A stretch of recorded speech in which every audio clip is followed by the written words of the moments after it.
करता हूँ आप सभी लोग स्वस्थ हैं। आरआरबी एनटीपीसी के मैं आपको सीबीटी 2 के अच्छे क्वेश्चंस प्रैक्टिस करा रहा हूँ, जिसमें लेवल 21 के एक शिफ्ट मैं ऑलरेडी करा चुका हूँ। आज ये सेकंड शिफ्ट है, वो हम कर लेंगे। 35 क्वेश्चन हैं, जल्द से जल्द सोल्व कर लेंगे। ज़्यादा मुश्किल सवाल नहीं है, 3 से 4 क्वेश्चन ठीक ठाक हैं, बाकी ईजिली डुएबल है।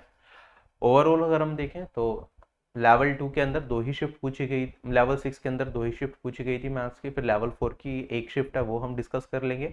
और उसके बाद जो बाकी के लेवल्स हैं उनमें ज़्यादा शिफ्ट थे, तो उनके अच्छे क्वेश्चन सिर्फ हम प्रैक्टिस कर लेंगे। तो इस तरीके से आरआरबी एनटीपीसी सीबीटी 2 के सारे पेपर्स हम सोल्व कर लेंगे। ये 2018 वाला एग्जामिनेशन है जो कंडक्ट कराया गया था 2022 के अंदर। ठीक है, तो फटाफट से हम स्टार्ट करते हैं आज के सेशन को। चैनल से नहीं जुड़े हैं तो सब्सक्राइब कर सकते हैं। बाकी बहुत सारी फ्री प्लेलिस्ट आपके लिए अवेलेबल है, आप उनका इस्तेमाल कर सकते हैं। और कंप्लीट तैयारी के लिए आप ऑफिसर बैच से जुड़ सकते हैं, जिसमें सभी सब्जेक्ट्स के कंप्लीट कोर्सेज और इंडिविजुअल कोर्सेज भी आप देख सकते हैं। Let's get started with our very first question. ठीक है, हमसे पूछा है ग्रेटेस्ट वैल्यू बता दो a प्लस बी की, जिससे कि ये जो 8 डिजिट का नंबर है ये 15 से कम्प्लीटली डिविजिबल हो जाए। तो कैसे करेंगे? आप कहेंगे सर देखो 15 क्या है, 3 इंटू 5 है, तो मेरा जो नंबर है वो 3 से भी कटना चाहिए, 5 से भी कटना चाहिए। 3 का डिविजिबिलिटी रूल ये कहता है कि भैया सम ऑफ डिजिट क्या होना चाहिए, मेरा 3 से कटना चाहिए।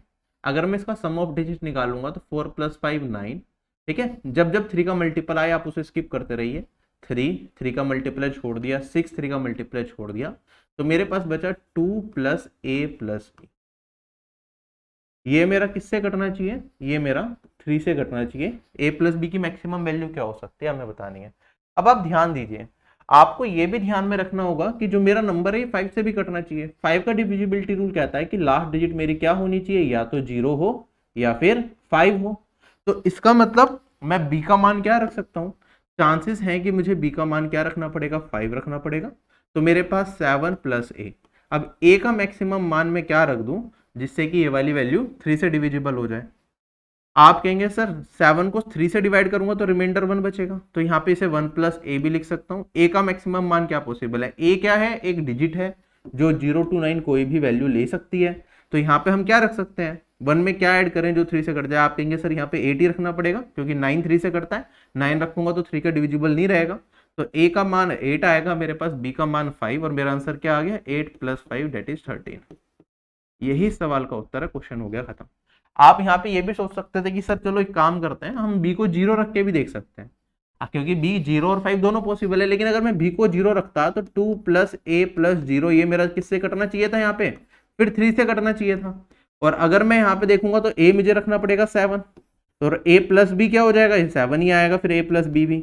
तो a + b 7 बड़ा है या फिर a + b 13 बड़ा है? 13 बड़ा है, तो हमें a + b का मैक्सिमम मान जो पॉसिबल है वो होगा 13। आई होप क्वेश्चन सभी लोगों को क्लियर हो गया है। अगला सवाल मेरे पास, ये कुछ नंबर्स दे रखे हैं, इनका मीडियन मुझे 6 दे रखा है। हमें a का मान बताना है, जहां एक a नेचुरल नंबर है।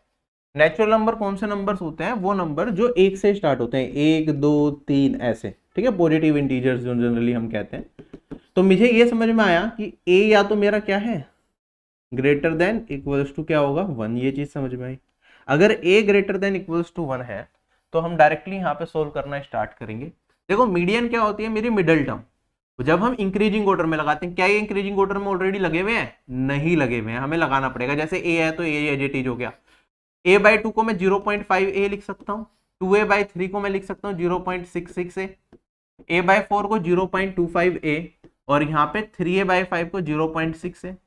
अगर मैं इसे इंक्रीजिंग ऑर्डर में लगाऊं तो मेरे पास सबसे पहले तो ये वाली वैल्यू आएगी पहले नंबर पे, दूसरे नंबर पे ये वाली वैल्यू आएगी, तीसरे नंबर पे ये वाली वैल्यू, चौथे नंबर पे ये वाली वैल्यू, और पांचवें नंबर पे ये वाली वैल्यू। यही सीक्वेंस चलेगा। मिडिल टर्म कौन सी होगी? मीडियन क्या होती है? मिडिल टर्म होती है अगर नंबर ऑफ टर्म्स मेरे पास ओड हो, विषम संख्याएं हो। तो उसके केस में मेरे पास यहाँ पे क्या है? मिडिल टर्म आएगी ये थर्ड टर्म। ठीक है, और मिडिल टर्म अगर ये है तो 0.6 से क्या था, 3a/5, यही मेरा मीडियन कहलाएगा, जो कि हो जाएगा 6। यहां से काटूंगा 2, और a का मान कितना आ गया मेरे पास? 10 आ गया। क्वेश्चन हो गया खत्म। चले आगे। अच्छा, अब आप कहेंगे सर आपने ये जो कहानी लिखी थी, ये ग्रेटर देन इक्वल्स टू 1 है, इसका क्या फायदा है नेचुरल नंबर? देखो अगर a एक रियल नंबर होता तो उस केस में a की वैल्यू नेगेटिव भी हो सकती थी। अगर ए की वैल्यू नेगेटिव भी हो सकती थी तो उस पर्टिकुलर केस में जो यहाँ पे सबसे छोटा है वो सबसे बड़ा भी हो सकता था, जो सबसे बड़ा है वो सबसे छोटा भी हो सकता था। ठीक है, तो चीजें बदल सकती थी वहां पे। ऑल्दो इस क्वेश्चन में क्योंकि मीडियन निकालना है तो मिडिल टर्म आप अगर ए नेगेटिव को लेते हैं तब भी उस केस में यही मीडियन आता, क्योंकि मिडिल टर्म तब भी यही पड़ती, ऑर्डर रिवर्स हो जाता। लेकिन आपको ध्यान रखना है यहाँ पे कि ए पॉजिटिव है तो उस हिसाब से हम इंक्रीजिंग ऑर्डर में अरेंज कर पाए, क्योंकि हमें पता था ए पॉजिटिव है, अदरवाइज दिक्कत होती। चले आगे, वरना हमें दोनों केसेस देखने पड़ते फिर चेक करना पड़ता, it can be confusing. Question है हमारे पास, ग्रेटेस्ट वैल्यू बता दो के की फॉर विच जो 6 डिजिट नंबर है ये 6 से डिविजिबल हो जाए। अब 6 का डिविजिबिलिटी रूल क्या कहता है, जो मेरा नंबर है वो 2 से भी कटना चाहिए और मेरा नंबर 3 से भी कटना चाहिए, है ना। तो पहली चीज तो मुझे ये समझ में आई, 2 से ये नंबर तभी कटेगा जब लास्ट डिजिट क्या होगी इवन। 2 का डिविजिबिलिटी रूल ये कहता है, तो के मेरा इवन हो सकता है। चारों ऑप्शन में भी मुझे इवन वैल्यूज दे रखी है, हम डायरेक्टली नहीं देख सकते। तो अब हमें 3 का डिविजिबिलिटी रूल लगाना पड़ेगा। 3 का divisibility rule sum of digit 3 से कटना चाहिए। 4 और 2 6 हो गया, 3 कट गया, 2 और प्लस 1 3। ये सारा पार्ट जब मैं इनकी सम ऑफ डिजिट करूंगा 3 से कट जाएगा, मेरे पास बचा के मेरा क्या होना चाहिए 3 से कटना चाहिए। अब के क्या होना चाहिए इवन भी होना चाहिए। चारों ऑप्शन देखो कौन सा पॉसिबल है जो 3 से भी कटे और इवन भी हो, और सबसे बड़ी वैल्यू बतानी है तो आंसर क्या हो जाएगा 6 हो जाएगा। यही मेरा इस क्वेश्चन का आंसर है। ठीक है, ऑप्शन ना भी देखते तो आप कहते सर के की वैल्यू क्या हो सकती थी। के एक डिजिट है तो 0 से 9 के बीच में कोई भी वैल्यू लेगा। 0 से 9 के बीच में ऐसी वैल्यू जो इवन भी हो, 3 से भी कट जाए और सबसे बड़ी वैल्यू हो। ठीक है, तो मेरे पास वो क्या आएगी, वो 6 ही आएगी, क्योंकि 0 हो सकता था, 3 हो सकता था, 6 और 9 इवन और सबसे बड़ी तो वो है 6। हमसे पूछ देता के का मिनिमम मान बताओ, तो मेरे पास यहाँ पे इवन और मिनिमम वैल्यू क्या आ जाती 0, क्योंकि 0 तो सबसे कटता है, तो यहाँ पे 0 रख देता तब भी 3 से डिविजिबल हो जाता। लेकिन उस केस में क्या देता मिनिमम वैल्यू देता। तो इस क्वेश्चन का आंसर क्या होगा 6 होगा, क्योंकि बिगेस्ट पूछा है हमसे। यहाँ पे ये भी पूछ सकता था के की बिगेस्ट पॉसिबल वैल्यू और स्मॉलेस्ट पॉसिबल वैल्यू का डिफरेंस बताओ, तो उस केस में 6 माइनस 0 कर देता तो 6 आ जाता। एग्जामिनर कुछ भी सवाल बना सकता है लास्ट लाइन को घुमा के। चलते हैं अगले सवाल पे। अगला सवाल हमारे पास,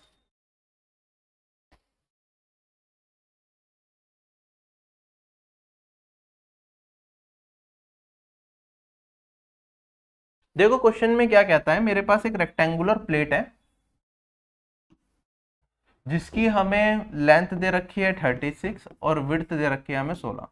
इसमें से हमने क्या करा, सर्कुलर प्लेट्स काट ली 6 सेंटीमीटर रेडियस की, 4 सेंटीमीटर रेडियस की और 2 सेंटीमीटर रेडियस की। जो बचा हुआ पोर्शन रहा हमारे पास उसे यूज करके हमने क्या बना लिया, उसे यूज करके हमने एक स्क्वायर बना लिया। ठीक है, हमें बताना है जो स्क्वायर की जो लेंथ होगी वो क्या होगी। आप कहेंगे सर देखो स्क्वायर का एरिया प्लस इन तीनों सर्कुलर प्लेट्स का एरिया जो होगा, क्षेत्रफल जो होगा वो इस रेक्टेंगल के क्षेत्रफल के बराबर होगा। तो हम डायरेक्टली यहाँ पे कर सकते हैं, रेक्टेंगल का एरिया होता है लेंथ इंटू ब्रेथ, तो 36 इंटू में 16 ये किसके बराबर होगा, एरिया ऑफ सर्कल क्या होता है पाई आर स्क्वायर। ठीक है, तो पाई इंटू में 6 स्क्वायर प्लस पाई इंटू में 4 स्क्वायर प्लस पाई इंटू में 2 स्क्वायर। तो पाई को अगर कॉमन ले लूं, पाई दे भी रखा है 22/7 लेना है, तो 22/7 6 square plus 4 square plus 2 square, ये हो गया इसका एरिया प्लेट्स का। और जो स्क्वायर पार्ट है इसके एरिया को मैं कह सकता हूं, इसकी लेंथ पूछिए तो इसे फिलहाल ए ले लेता हूं जिससे सिंप्लीफाइड रहे, ए स्क्वायर। मुझे सोल्व करके यहाँ पे सिर्फ ए का मान निकालना है, क्वेश्चन खत्म हो चुका है। करें सोल्व क्वेश्चन को।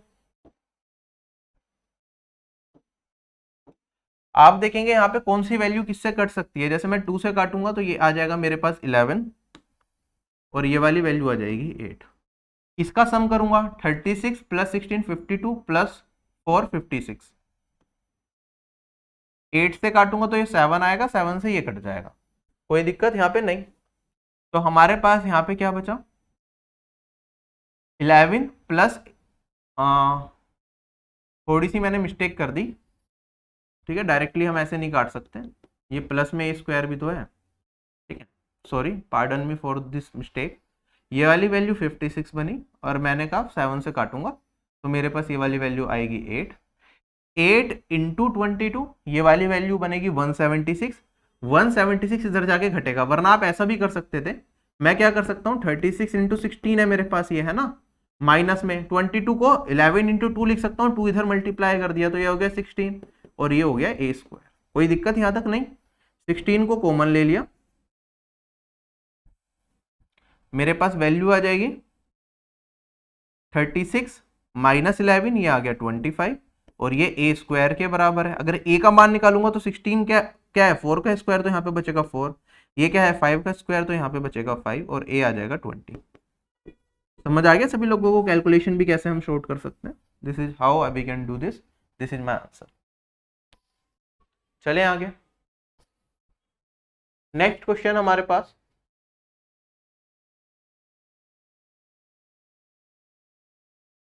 कहता है एक ट्राइंगल है,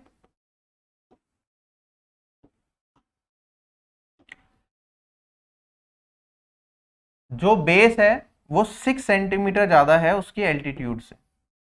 तो अगर मैं एल्टीट्यूड को x मान लूं तो बेस क्या हो जाएगा मेरा, x प्लस 6 हो जाएगा।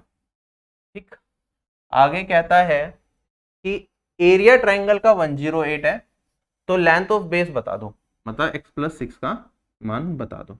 एरिया क्या होता है ट्राइंगल का, half into base into height, तो बेस है x प्लस 6 और हाइट है मेरे पास x, और ये किसके बराबर दे दिया, ये 108 के बराबर दे दिया।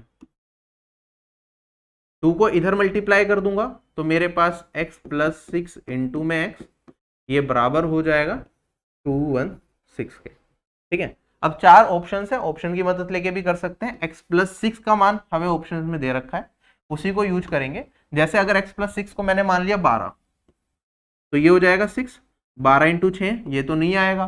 फिर मैंने 27 लिया, 27 इंटू में 6 घटाऊंगा इसमें तो 21, यूनिट डिजिट 7 आएगी, यहाँ पे 6 आ रही है, ये भी नहीं होगा। 18 उठाया मैंने और तो यहाँ पे आएगा 12, 18 इंटू 12 क्या होता है, ये 216 ही होता है, ये सेटिस्फाई कर रहा है, तो यही मेरा क्या हो जाएगा, आंसर हो जाएगा। तो ऑप्शन की मदद लेके यहाँ पे आप डायरेक्टली कर सकते हैं। ठीक है, चलिए कि आगे अब ये तो बहुत बेसिक सी चीज हो गई, ऑप्शन से हो गया। कई बार ना डायरेक्ट ऑप्शन से नहीं हो रखा होता, कुछ और चीजें भी पूछ लेता। ठीक है, मान लो बेस है तो हमसे पूछ लेता बेस स्क्वायर प्लस 4, इसका मान बता दो क्या होगा, तो उस केस में ऑप्शन से चेक करना मेरे लिए बहुत ज्यादा मुश्किल हो जाता। तो मुझे डायरेक्टली वैल्यू निकालनी भी आनी चाहिए कि एक्स का कैसे निकालेंगे। एक तरीका तो आप क्वाड्रेटिक इक्वेशन बना के क्वेश्चन की वैल्यू सोल्व कर सकते हैं, और दूसरा तरीका आपके पास क्या है, आप इस तरीके से सोच सकते हैं कि भैया इन दोनों के बीच का, टर्म्स के बीच में गैप कितने का है, क्या गैप 6 का है, और ये मेरे पास क्या है, ये 6 इंटू 6 इंटू 6 है। ठीक है, अगर मैं ध्यान दूं तो जो ये लास्ट का 6 है इसे मैं दो पार्ट में ब्रेक कर सकता हूं, क्योंकि मुझे गैप 6 का चाहिए, तो दोनों को मैं 6 का मल्टीपल रखूंगा दोनों टर्म्स को, और इसे दो पार्ट में 2 इंटू 3 में स्प्लिट कर सकता हूं। तो एक मेरा 6 इंटू 2 होगा, एक मेरा 6 इंटू 3 होगा, और इनके बीच का गैप कितने का आ जाएगा, 6 का ही गैप बचेगा, है ना, क्योंकि ये कॉमन टर्म में ले रहा हूं। मैं कह रहा हूं एक होगा 6 इंटू 2 और एक होगा 6 इंटू 3, तो इनके बीच का गैप कितने का आएगा, 6 इंटू 1 का डिफरेंस रहेगा इनके बीच में, तो गैप आ गया 6 का, तो सेटिस्फाई हो जाएगा। इस तरीके से भी देखा जा सकता है। ये सारी चीजें कैलकुलेशन ट्रिक्स में भी मैंने आपको समझाई है, और बहुत सारे क्वेश्चंस में ये वाली अप्रोच मैंने टाइम स्पेंड एंड डिस्टेंस में भी आपको समझाई है, कैसे हम ब्रेक कर सकते हैं चीजों को सिंप्लीफाई करने के लिए, अगर इस तरह की कोई चीज हमें दे रखी है।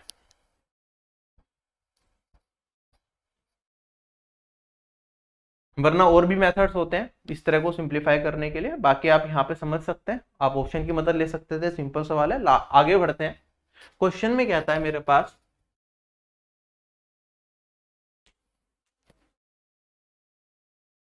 ठीक है, थोड़ा लंबा क्वेश्चन दिख रहा है, आप चाहे तो लास्ट के लिए भी छोड़ सकते हैं इस तरह के क्वेश्चन को।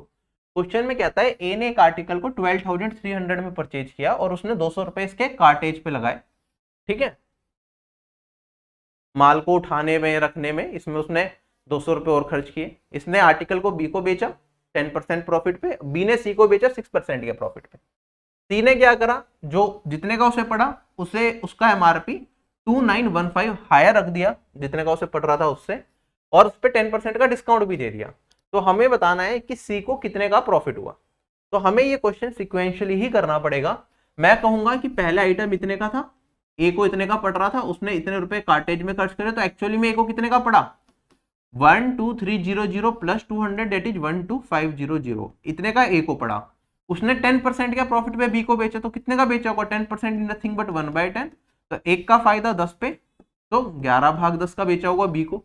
बी ने 6% के प्रॉफिट में बेचा, 6% मतलब 106/100। क्या कुछ इस तरीके से ही चीजें चली होंगी। तो ये आ गया मेरे पास सी का कॉस्ट प्राइस।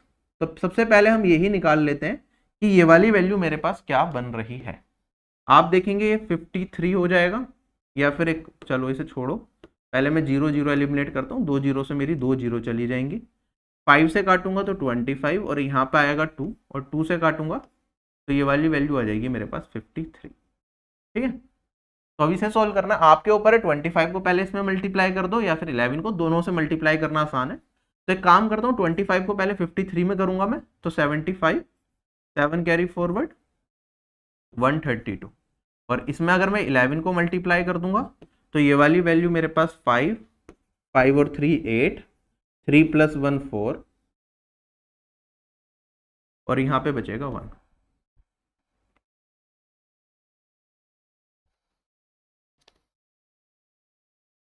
थोड़ी सी मैंने लिखने में गलती कर दी शायद।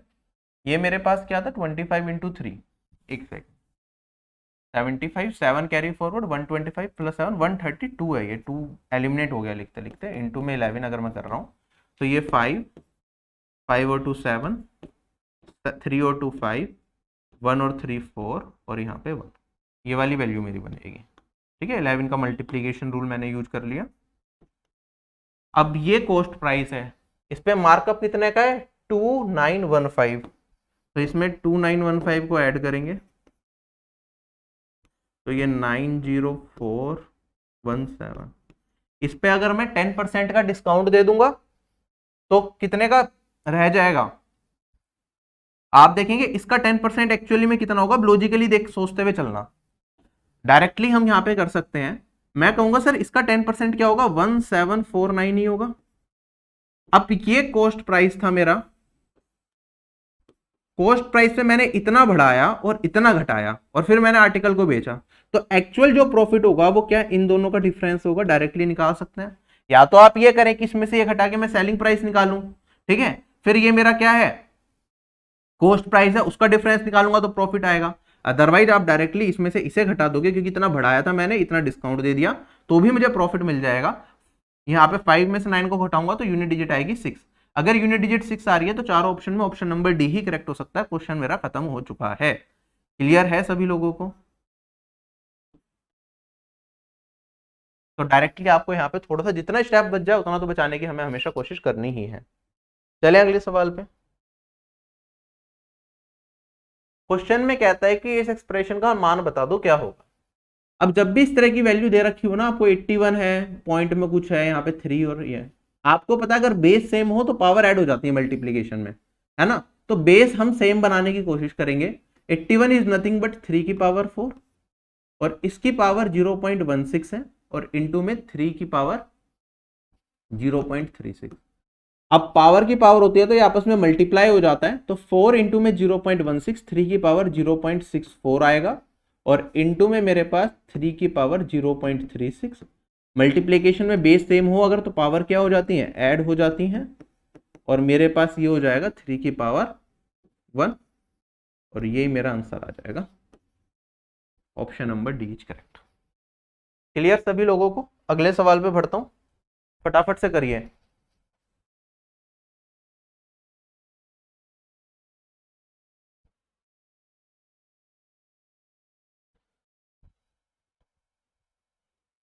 नेक्स्ट क्वेश्चन हमारे पास, ध्यान से समझिएगा, ये भी अच्छा सवाल है, मतलब डायरेक्टली कर सकते हैं हम इसे।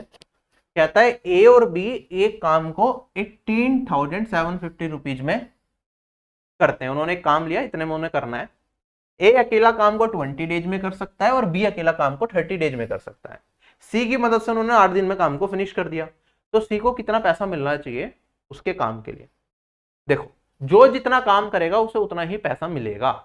तो हम कैसे करते हैं इस तरह के सवाल को। मैंने कहा ए अकेला काम को कितने दिन में, 30 डेज में कर सकता है, और बी अकेला काम को ए 20 डेज में, और बी अकेला 30 डेज में कर सकता है। तो टोटल वर्क हम क्या मान लेते हैं, इन दोनों का एलसीएम मान लेते हैं, जो कि हो जाएगा मेरे पास 60।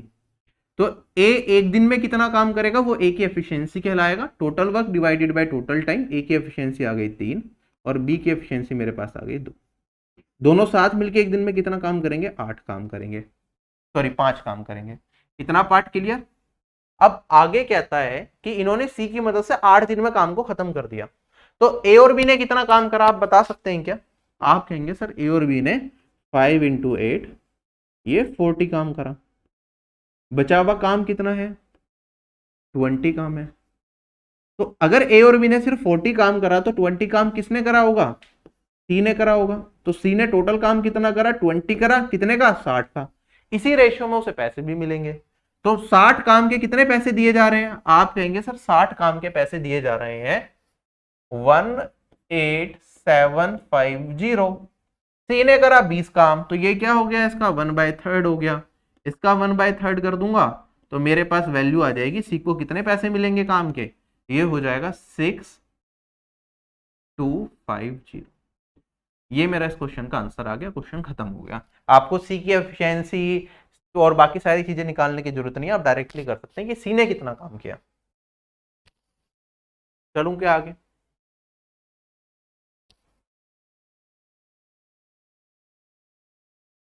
नेक्स्ट क्वेश्चन मेरे पास कहता है दो नंबर्स का सम मेरे पास 72 दे रखा है और उनका रेशियो भी दे रखा है 3:5।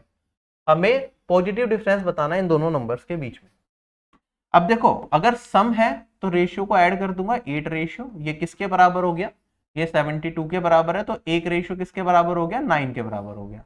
इन दोनों का जो डिफरेंस है वो किसके बराबर है मेरे पास? 2 रेशियो के 5 - 3 2। तो 2 × 9 कितना हो जाएगा मेरे पास? 18। हमसे पॉजिटिव डिफरेंस पूछा है वो 18 होगा। क्वेश्चन खत्म हो गया। ठीक, चले आगे। सीबीडी 2 के सवाल है वो भी लेवल 6 की पोस्ट के लिए जो मैं आपको करा रहा हूं। तो मैथ से डरना बंद कीजिए, चीजें आसानी से की जा सकती हैं। अब देखो यहाँ पे क्या दे रखा है? रूट में 0.25। ठीक है, तो हमारे पास क्या आएगा? वैसे तो आप डायरेक्टली 0.5 लिख सकते हैं, लेकिन जिन लोगों को समझ नहीं आता, कंफ्यूजन होती है, तो आप कहेंगे सर रूट में 25, पॉइंट के बाद 2 वैल्यूज है तो हम 100 लिख सकते हैं। 25 किसका स्क्वायर है? 5 का, और 100 किसका स्क्वायर है? 10 का। और आपसे सोल्व करेंगे तो 0.5 आ जाएगा। इस तरीके से तो आई थिंक सभी लोग कर सकते हैं। तो आप ऐसे ब्रेक करके कर सकते हैं अगर आपको डायरेक्टली नहीं दिखता है। ठीक है, वरना आप मेरी तरह करोगे तो दिख रहा है आपको, डायरेक्टली कर लिया 2। अब 0.0049 आ रहा है रूट के अंदर। 49 किसका स्क्वायर होता है? 7 का। 4 वैल्यूज है पॉइंट के बाद, तो जब मैं रूट से बाहर निकालूंगा तो पॉइंट के बाद 2 वैल्यू जाएंगी, और मेरा ये 7 का स्क्वायर होता है तो 0.07 ये होगा माइनस 0.3 0.09। पॉइंट के बाद 2 वैल्यूज है तो सिंप्लीफाई करने के बाद क्या बचेगा? एक वैल्यू बचेगी पॉइंट के बाद रूट से बाहर निकालने पे। और 9 किसका स्क्वायर होता है? 3 का, तो ये आएगा 0.3। बाकी बेसिक से करना तो आप सारे स्टेप्स ऐसे कर सकते हैं। अब मेरे पास आंसर हो गया 2 इंटू में 0.07 तो 0.14,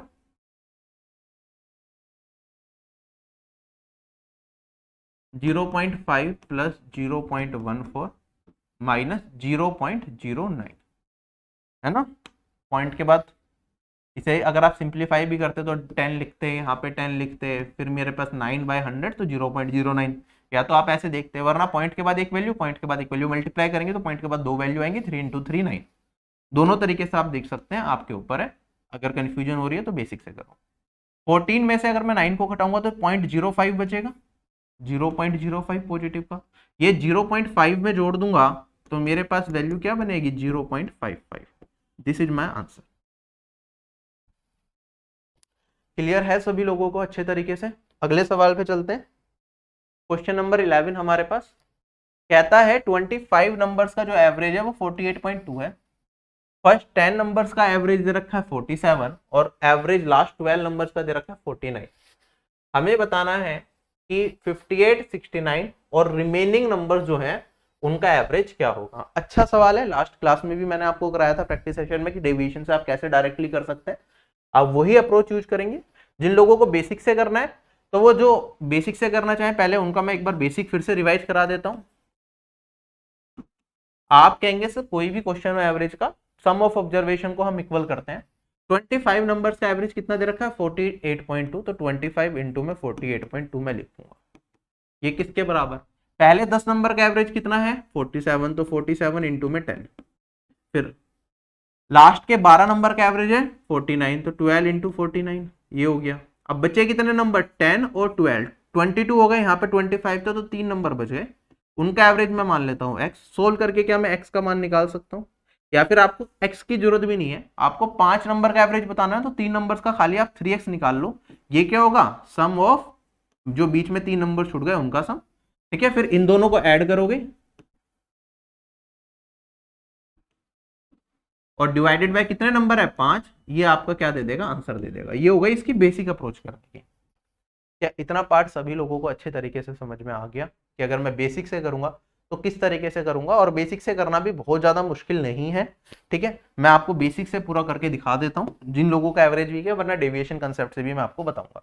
देखो मेरे पास 25 into 250, 5 carry forward, 8 20 carry forward, 100 120, 470 बनेगा। ये वाली वैल्यू मेरे पास 98 और ये बन जाएगा 588 शायद, है ना। 588 प्लस 470,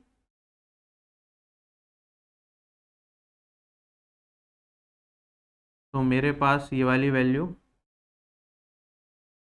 1058 बनेगी, प्लस सम ऑफ 3 नंबर्स, यहाँ से इसे घटा देंगे तो मेरे पास ये वाली वैल्यू बनेगी 5 में से 58 को घटाया तो 7 आएगा। 120 में से देखो मैंने 5 में से पहले 8 को घटाया तो 7 बचेगा, 15 हो गया। 119 बचेगा, 119 में से 105 को घटाऊंगा तो 14 बचेगा। तो ये आ गया मेरे पास 3 नंबर्स का सम 147। अब 147 यहाँ पे रख दूं अगर मैं, तो मेरे पास क्या वैल्यू बनेगी, 147 प्लस 58 205, 205 प्लस 69, तो ये 274 बनेगा, डिवाइडेड बाय 5 कर लूंगा तो मेरे पास यहाँ पे 5 जा 4.8 ये वैल्यू बनेगी। This is my answer. तो ये बिल्कुल बेसिक से करा तो हम इस तरीके से करेंगे। अगर इसे डायरेक्टली करना है, थोड़ा डेविएशन मेथड लगाने की कोशिश करूं, तो मैं डेविएशन मेथड से एक बार आपको बता देता हूं जिससे कि किसी को कोई भी दिक्कत ना हो कि सर जल्दी कैसे करें, इसमें कैलकुलेशन में थोड़ा टाइम जा रहा है, क्या अप्रोच हो सकती है। तो आप कहेंगे सर 25 नंबर्स का एवरेज क्या है, मेरे पास 48.2 है। ठीक है, अब मेरे पास 10 नंबर्स का एवरेज क्या है, 47 है, और मेरे पास 12 नंबर का एवरेज क्या है, 49 है। क्या मैं ये कह सकता हूँ कि पहले 25 नंबर थे उनमें से 10 लोग चले गए, या 10 नंबर्स को घटा दिया मैंने जिनका एवरेज इतना था, फिर 12 नंबर्स को घटा दिया जिनका एवरेज इतना था, तो मेरे पास क्या बचेगा, रिमेनिंग जो 3 नंबर्स हैं वो बचेंगे। ठीक है, क्या इतना मैं कह सकता हूं। अगर मैं एवरेज को, एज्यूम्ड मीन को कितना मान लूं, 48.5 मान लूं, तो डेविएशन कितना होगा, आप कहेंगे सर यहाँ पे 0 का, यहाँ पे मेरे पास माइनस के 1.2 का डेविएशन आएगा। हमेशा इस वाली वैल्यू में से इस वाली वैल्यू को घटाते हैं, यहाँ पे डेविएशन मेरे पास प्लस 0.8 का आएगा। नेट डेविएशन कितने का होगा, आप कहेंगे -10 इंटू में दिस इंटू में दिस और दिस इंटू में दिस, ये तो 0 ही रहेगा। यहाँ पे -10 इंटू में 1.2 करूंगा माइनस का, तो ये 120 पॉजिटिव का, 12 इंटू में माइनस का, -12 इंटू 0.8, ये 12 है सॉरी, तो मेरे पास ये वाली वैल्यू 9.6 आएगी। तो मेरे पास जो टोटल डेविएशन आया वो आया 2.4 का। 2.4 का डेविएशन का मतलब क्या हो गया कि मेरे पास जो वैल्यू होनी चाहिए इन 3 नंबर्स की वो एवरेज से क्या होगी, उनका सम। यहाँ पे अगर एवरेज 48.2 है तो इन 3 नंबर्स का सम होगा 48.2 जो मैंने एवरेज माना था इंटू में 3, और उससे क्या होगा थोड़ा सा ज्यादा, डेट इज 2.4 ज्यादा। ये मेरा सम ऑफ फर्स्ट 3 नंबर्स आ जाएगा। और उसके अलावा फिर मेरे पास 58 है, और मेरे पास यहाँ पे 69 है, और इसकी वैल्यू निकालने के लिए मेरे पास जो एवरेज चाहिए वो डिवाइडेड बाय 5 करते हैं। क्लियर है सभी लोगों को। तो सिंप्लीफाई करेंगे, आपके पास फिर से वही आंसर आ जाएगा। यहाँ पे 48 इंटू 3 करूँगा तो 144.6, 145 और 147 प्लस 58 प्लस 69, वही कैलकुलेशन आ गई मेरे पास फिर से, और मेरे पास वैल्यू आ जाएगी 54.8, अभी थोड़ी देर पहले सॉल्व किया। ठीक, अब ये चीज लिखनी पड़े तो फायदा नहीं है, ये मन मन में अगर आप कैलकुलेशन कर पाए तभी फायदा है कि आप डेविएशन यहीं से निकाल लें।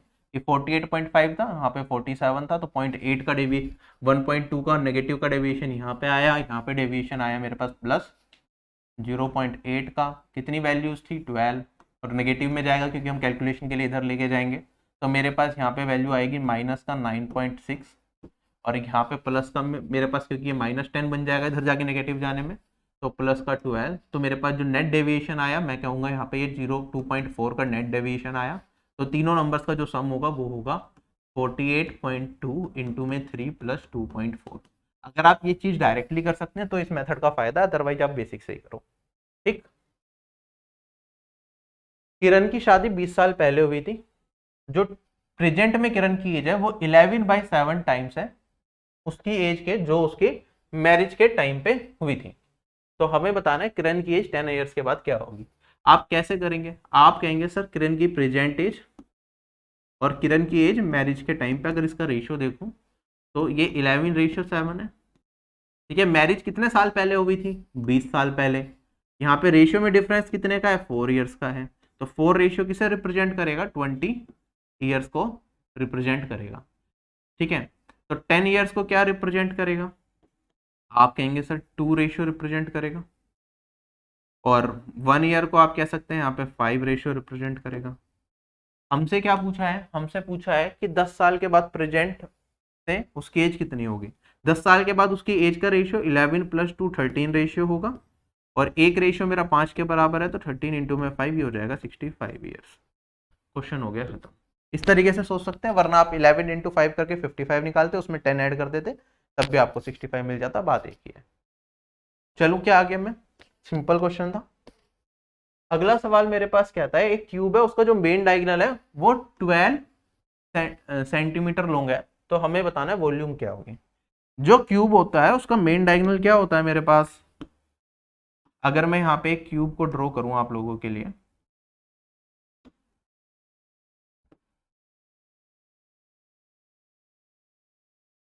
ये मैंने एक क्यूब बनाया, इसका मेन डायगोनल होता है जब मैं एक पर्टिकुलर एज को दूसरे एज से मिलाऊं, या तो ये कह सकते हो आप, या फिर आप कह सकते हो यहाँ से ये मिलाया, तो ये मेरा मेन डायगोनल कहलाते हैं। और इसकी लेंथ क्या होती है, अगर ये वाली साइड मेरे पास ए है तो ये मेन डायगोनल होता है a√3। वॉल्यूम आपको पता है, वॉल्यूम होता है ए क्यूब, है ना। तो अगर क्यूब का जो मेन डायगोनल है वो a√3, मेरे पास कितना दे रखा है, 12 दे रखा है, तो मेरे पास यहाँ पे ए क्यूब का ए का मान क्या आ जाएगा, 12/√3, और ए क्यूब का मान क्या आ जाएगा, इसे सॉल्व करूंगा तो मेरे पास यहाँ पे 4√3 बचेगा, और ए क्यूब का मान 4√3 इंटू 4√3 इंटू 4√3, आप देखेंगे एक √3 तो मेरा बच ही जाएगा। ठीक है, 4√3 इंटू 4√3, 4 × 16 इंटू 3 48, 48 इंटू में 4 192, तो 192√3 हो गया सभी लोगों का, सिंपल था। नेक्स्ट क्वेश्चन हमारे पास,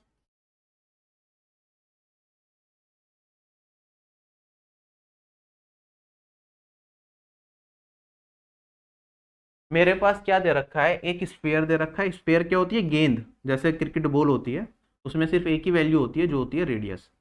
ठीक है, और एक कोन दे रखा है, मुझे कह रहा है कि कोन का रेडियस और स्फीयर का रेडियस बराबर है, और वो भी वैल्यू दे रखी है मुझे 3√2 के बराबर है।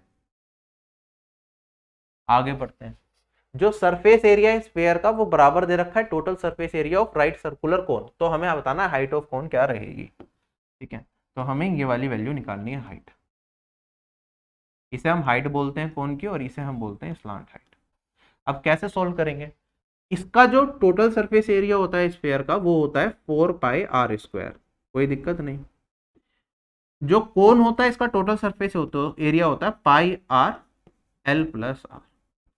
यूज करके हम यहाँ से स्लांट हाइट निकाल सकते हैं, क्योंकि रेडियस मुझे पता है, रेडियस और स्लांट हाइट दो ही चीज दे रखे हैं इक्वेशन में। उसके बाद इसे यूज करके स्लांट हाइट आ गया, रेडियस आ गया, तो मैं हाइट बता पाऊंगा। कंसेप्ट क्लियर है सबको। आप देखेंगे पाई से और पाई आर और पाई आर मेरा यहाँ पे एलिमिनेट हो जाएगा, पाई से पाई कटा, आर से ये एक आर कट गया, तो 4r equals to L plus R, तो मेरे पास यहाँ पे बचेगा 3r इक्वल्स टू एल। कोई दिक्कत नहीं। अगर 3r इक्वल्स टू एल है तो फिलहाल एल को मैं यहाँ पे 3r ही लिख देता हूँ, कोई दिक्कत किसी को नहीं। ये वैल्यू बाद में यूज कर लेंगे। ये 3r है, ये r है, ये 90 डिग्री है, तो हाइट क्या हो जाएगी, अंडर रूट में 3r का whole square minus R square, यही होगा। पाइथागोरस थ्योरम लगा दूंगा अगर मैं तो 9 और -1 8 आर स्क्वायर, तो आर 8 क्या होता है 2√2। तो ये मेरा इस क्वेश्चन का आंसर आएगा। आर क्या दे रखा है 3√2 इंटू में 2√2, तो 3 2 जा 6 2 जा 12, this is my answer. Height क्या आ जाएगी 12। ध्यान से देखिए, सबको क्लियर है या नहीं है। कैलकुलेशन शॉर्ट करना आपको आना चाहिए, क्वेश्चन में कैसे करना है, वरना आप बेसिक कैलकुलेशन में ही फंसे रह जाएंगे एग्जाम। कहता है कुछ ऑब्जर्वेशंस का मीन निकाला गया, वो 12 आया। एक ऑब्जर्वेशन को अगर मैं हटा दूं और मीन मेरा चेंज ना हो, तो हमें बताना है कि रिमूव्ड ऑब्जर्वेशन कौन सी है।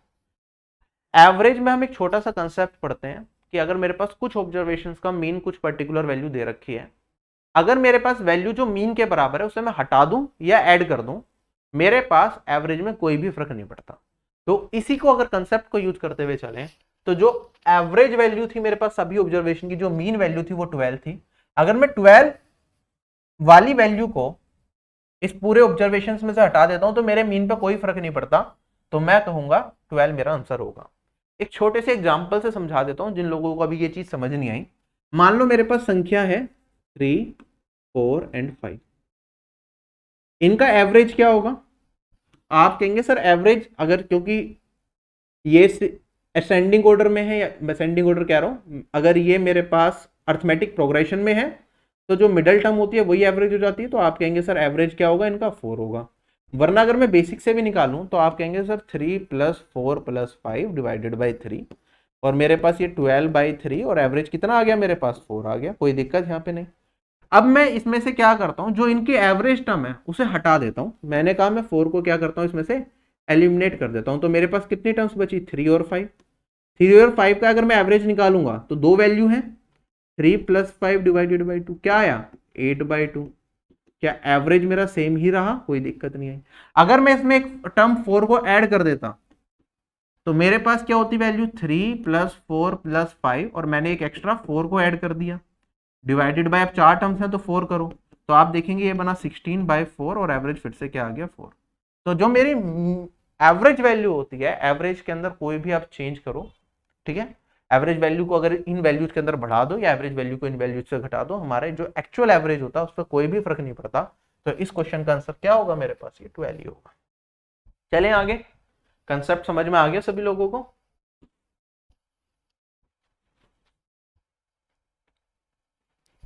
क्वेश्चन में कहता है के मेरा 0 से बड़ा है, अगर के को सब्ट्रैक्ट कर दूं प्रत्येक में, इसमें इसमें इसमें और इसमें, तो जो नंबर्स ऑब्टेन होते हैं वो प्रोपोर्शन में होते हैं, ठीक है। तो हमें बताना है mean proportion between this and this. SSC exams का तो टीसीएस का फेवरेट क्वेश्चन रहा है ये, ठीक है। इसका शॉर्ट ट्रिक भी मैं आपको बता दूंगा, क्लास में भी करवा रखा है और बेसिक से भी समझ लो। अगर मेरे पास 4 number A B C and D क्या होते हैं, प्रोपोर्शन में होते हैं, तो हम कहते हैं बी इंटू सी, मिडल की दो टर्म का प्रोडक्ट और एंड की दो टर्म का प्रोडक्ट क्या होता है, बराबर होता है, मतलब ए इंटू डी बराबर होता है बी इंटू सी के, ठीक है। अब कह रहा है हमारे पास यहाँ पे के 0 से बड़ा है, अगर के को सब्ट्रैक्ट कर दूं इन सब में तो ये प्रोपोर्शन में आएंगे, मतलब ए क्या हो जाएगा 11 - के, बी क्या हो जाएगा मेरे पास 15 - के, सी क्या हो जाएगा मेरे पास 20 - के, और डी क्या हो जाएगा मेरे पास 30 - के। ये सारे प्रोपोर्शन में, इसका मतलब दिस इंटू दिस, 11 - के इंटू में मेरे पास 30 - के, ये बराबर हो जाएगा मेरे पास 15 - के और 20 - के, ठीक है। सोल्व करके आप के की वैल्यू निकाल लेंगे। उसके बाद कहता है कि मीन प्रोपोर्शन बता दो 2k + 2 और 3k स्क्वायर का। तो अगर मेरे पास दो नंबर हैं ए और बी, या एक्स और वाई फिलहाल मान लेता हूं, तो इनका मीन प्रोपोर्शन होता है रूट में एक्स वाई। तो यहां पे आप क्या करेंगे, वैल्यू रख देंगे और अपना आंसर निकाल लेंगे। ये हो गया बेसिक तरीका। डायरेक्ट तरीका मैं आपको बता रहा हूँ, मेरे पास जो नंबर्स दे रखे हैं जिसमें कुछ भी घटाएं या बढ़ाएं और वो प्रोपोर्शन में आ जाए तो कैसे करते हैं। जैसे 11 है, 15 है, मेरे पास 20 है और 30 है। ठीक है, बेसिक से कर लोगे, सोल्व करके आपका आंसर आ जाएगा, के की वैल्यू मिल जाएगी, सभी लोग कर सकते हैं, ये कॉन्सेप्ट है। डायरेक्ट तरीका आप सीख लो। अगर ये 4 नंबर प्रोपोर्शन में, कई बार ऐसा दे देता है कि इसमें के को ऐड कर दिया जाएगी प्रोपोर्शन में आए या सब्ट्रैक्ट कर दिया जाए, चाहे ऐड हो चाहे सब्ट्रैक्ट हो, कुछ नहीं करना, स्टेप सेम रहेंगे, हमें वही फॉलो करके अपना आंसर निकालना है। अगर मुझे के की वैल्यू निकालनी है तो हम क्या करते हैं, पहले दो टर्म्स है इनका डिफरेंस ले लो, इनका क्या ले लो, डिफरेंस ले लो। 15 माइनस 11 4, पॉजिटिव डिफरेंस लेना होता है, ध्यान रखना, बड़े में से छोटे को घटा दिया। 30 है 20 है, 30 में से 20 को घटाया तो 10 हो गया, कोई दिक्कत यहां तक नहीं। मैंने क्या करा, इनमें से इनका डिफरेंस ले लिया। अब इसका रेशियो ले लियो, 4 और 10 का रेशियो क्या आ गया, 2:5। अब इसका क्या है, फिर से इसका डिफरेंस ले लो, मेरे पास यहाँ पे 5 माइनस 2 क्या हो जाएगा, 3। अब जो इसमें टर्म को ऐड या सब्ट्रैक्ट कर रहे थे उसे, यहाँ पे 3 है ना, उसे 3k लिख दो। ये किसके बराबर होता है, ये बराबर होता है जो ये वाली 5 वैल्यू है, इसे इसकी फर्स्ट टर्म में मल्टीप्लाई कर दो, 5 इंटू 11, और जो ये 2 वैल्यू है इसे ये थर्ड टर्म में मल्टीप्लाई कर दो, 2 इंटू 20, और इसमें क्या कर दो, इन दोनों का सब्ट्रैक्शन कर दो। ठीक है, मॉड्यूलस में मतलब पॉजिटिव रिजल्ट हमें लेना है कि क्या आएगा। आप देखेंगे यहाँ पे मेरे पास रिजल्ट आएगा 55 माइनस 40, ये आ गया 15, और ये 3k के बराबर, और k का मान क्या आ जाएगा मेरे पास 5। अभी हो सकता है आपको सर ये स्टेप्स बड़े लग रहे हो, लेकिन एक दो बार प्रैक्टिस कर लोगे तो ये याद हो जाएंगे और बहुत कुछ ही सेकंड्स में आप ये वैल्यू निकाल पाओगे। बहुत मुश्किल मुश्किल क्वेश्चन बहुत ईजी हो जाते हैं इस टेक्निक से। ठीक है, ये सारा इसी रिजल्ट को यूज करके कंपोनेंट एंड डिविडेंड लगा के ये सारा प्रोसेस हमने फाइंड आउट किया है। हमसे पूछा मीन प्रोपोर्शन बता दो 2k प्लस 2 और 3k स्क्वायर का, तो मीन प्रोपोर्शन क्या हो जाएगा, रूट में 2k plus 2, 2 into 5 plus 2 that is 12, 3 into K square, तो 3 इंटू में 5 का स्क्वायर, तो आप देखेंगे 5 स्क्वायर है, 5 तो एज बाहर आ जाएगा, और यहाँ पे 12 इंटू 3 36 है, तो 6 बाहर आएगा और ये वाली वैल्यू हो जाएगी 30। क्लियर है क्वेश्चन सभी लोगों को? This is how it is done. एक बार देख लो, फिर हम नेक्स्ट क्वेश्चन पे मूव करते हैं।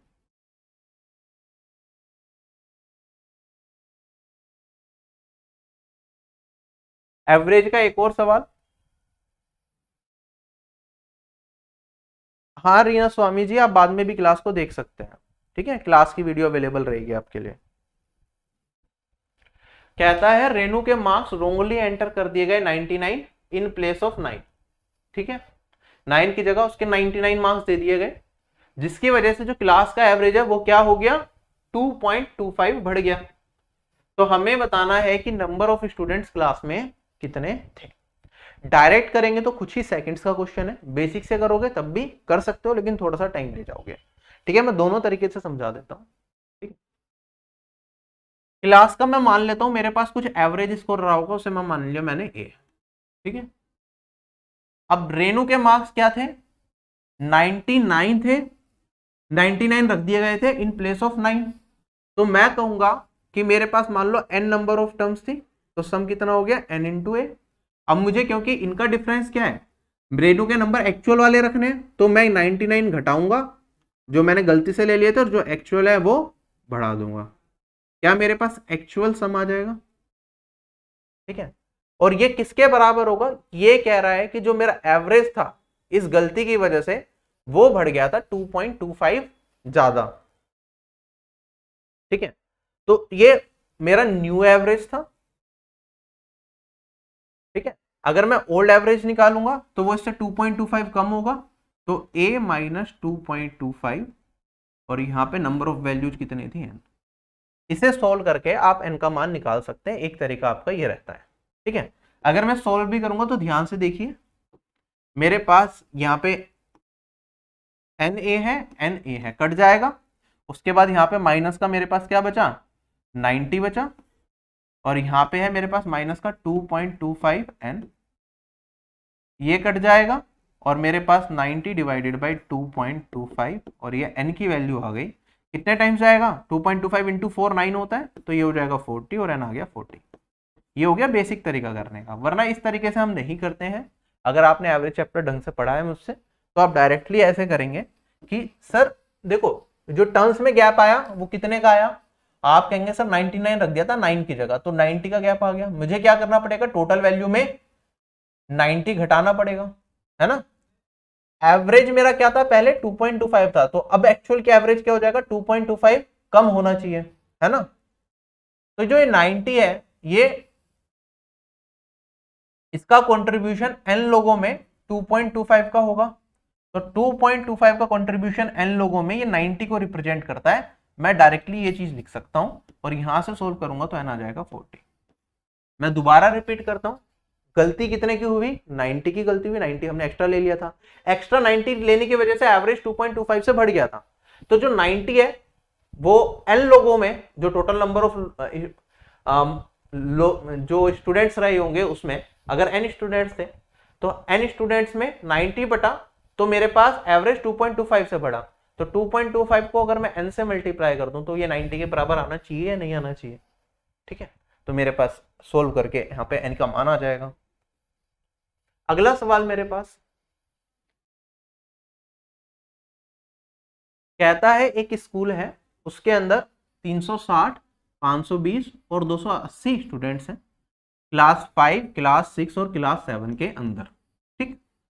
बसेस को हमें हायर करना है इन स्टूडेंट्स को स्कूल ट्रिप पे ले जाने के लिए। हमें बताना है कितने स्टूडेंट्स एक बस के अंदर मैक्सिमम आ सकते हैं, कुछ इस तरीके से कि हर बस में सेम नंबर ऑफ स्टूडेंट्स ही जाएं और एक बस में एक ही क्लास के स्टूडेंट जाएं, ठीक है। मतलब जो बस होगी या तो उसमें 5th क्लास के बच्चे जाएंगे या फिर 6th क्लास के बच्चे जाएंगे या फिर 7th क्लास के, एक ही क्लास के बच्चे एक बस में जा सकते हैं, पहली चीज ये हो गई। दूसरी चीज ये हो गई कि सारी बसेस जितनी भी होंगी उसमें जो नंबर ऑफ स्टूडेंट्स हैं वो इक्वल होंगे, ठीक। तो हमें वो मैक्सिमम नंबर ऑफ स्टूडेंट्स बताने हैं कितने होंगे।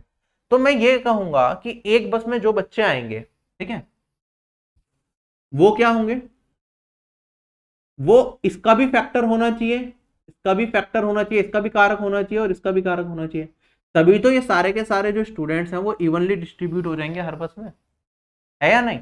तो मेरे पास जो एक बस के अंदर स्टूडेंट्स आएंगे वो क्या होना चाहिए, इसका भी फैक्टर, इसका भी फैक्टर, इसका फैक्टर, और मुझे मैक्सिमम स्टूडेंट डालने हैं, तो मैं कहूंगा एक बस में जो बच्चे आएंगे वो किसके हो जाएंगे, HCF हो जाएगा, हाईएस्ट कॉमन फैक्टर हो जाएगा किसका, 360, 520 और मेरे पास यहाँ पे 280। अब कौन सी ऐसी वैल्यू है जो सबको काट रही है, चारों ऑप्शन की मदद ले लो। सबसे बड़े से स्टार्ट करें, हाईएस्ट बताना है 50, क्या 50 से ये चारों वैल्यूज कट रही हैं, नहीं कट रही, ठीक है। फिर मेरे पास आया 40, 40 से चारों कट रही है, 360 भी कट रहा है, 520 भी कट रहा है, 280 भी, तो 40 आ जाएगा इनका HCF, और यही वो वैल्यू हो जाएगी, ये यही वो स्टूडेंट्स हो जाएंगे जो एक बस में आएंगे। आप देखेंगे क्लास 5 के लिए हमें कितनी बसेस चाहिएंगी, 40 से डिवाइड कर दो, क्लास 5 के लिए हमें 9 बसेस चाहिएंगी, क्लास 6 के लिए हमें यहाँ पे 13 बसेस चाहिएंगी और क्लास 7 के लिए हमें 280/40 7 बसेस चाहिएंगी। एग्जाम में सवाल ये भी पूछ सकता था टोटल कितनी बसेस लगेंगी, ठीक है, जिससे हर एक बस में मैक्सिमम नंबर ऑफ स्टूडेंट्स आए, नंबर ऑफ स्टूडेंट्स इक्वल रहे। तो हम कहते हैं यहाँ पे टोटल नंबर ऑफ बसेस अगर हमसे पूछ लेता तो 29 बसेस। अगर ये भी सवाल बन सकता है, ये भी बन चुका है एग्जाम्स में, इस तरह के सवाल भी आते हैं, तो आप इस तरीके से भी कर सकते हैं 29। तो हमारा आंसर इस क्वेश्चन का तो 40 पहले ही आ गया, जो कि सिर्फ इसका HCF है। समझ आया सभी लोगों को।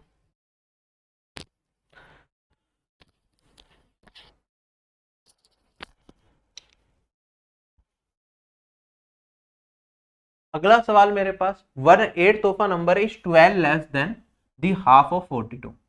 तो हमें बताना है 1/4 of the number, 1/8 of the number किसके बराबर है, 12 लेस देन हाफ ऑफ 42, तो 42/2, इससे 12 कम, ये हमें दे रखा है, हमें बताना 1/4 ऑफ अ नंबर। तो अगर मैं इसे सिंप्लीफाई भी करता हूं तो मेरे पास ये वाली वैल्यू आएगी 21 - 12, ये आ जाएगा 9, ये आ गया 1/8 ऑफ अ नंबर। 1/4 बताना है ना, तो 2 से मल्टीप्लाई इधर कर दो और 2 से मल्टीप्लाई इधर कर दो, तो 1/4 ऑफ अ नंबर क्या आ जाएगा मेरे पास, 18। क्वेश्चन खत्म हो गया। क्लियर है। नेक्स्ट क्वेश्चन हमारे पास,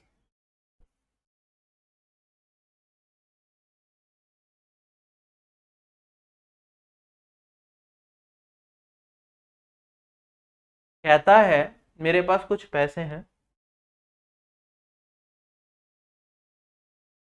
जो कि 4750 रुपीज है, इसे मैंने 5 1/2 ईयर्स के लिए किस पे दिए, सिंपल इंटरेस्ट पे दिए, कुछ रेट पर एनम ब्याज दर पे, और जो अमाउंट मिला वो इतना मिला। तो हमें बताना है कि रेट क्या था इंटरेस्ट। तो कैसे सोल्व करेंगे, आपको पता है सर सिंपल इंटरेस्ट होता है principal into rate into time divided by 100। हमें रेट का मान बताना है, प्रिंसिपल हमें पता है, टाइम हमें पता है, और simple interest is nothing but amount minus principal होता है। ये फॉर्मूला लगा के करना चाहो ये कर लो, वरना बेसिक से तो आपको पता ही है, वैसे भी कर सकते हो रेट निकालने के लिए। डायरेक्टली मैं फॉर्मूला लगा देता हूँ फिलहाल। आप कहेंगे सर इस वाली वैल्यू में से इस वाली वैल्यू को घटाऊंगा तो यहाँ पे आएगा मेरे पास 90 और 67 बचेगा, 47 घटाया तो 20।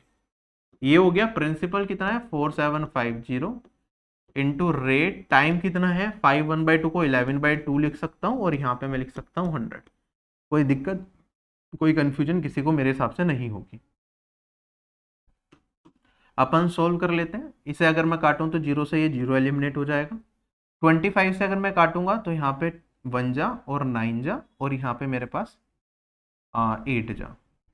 आप देखेंगे 19 इंटू 11 इज नथिंग बट 209, तो ये यहाँ से ये कट जाएगा। रेट आ गया मेरे पास 8 इंटू 2 डेट इज 16%।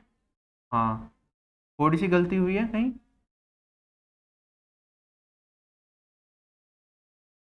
एक सेकेंड रुकिए। अच्छा ये 4 है, ये 8 नहीं है, 25 से काटा ना तो ये आ गया 8%। चलिए आगे।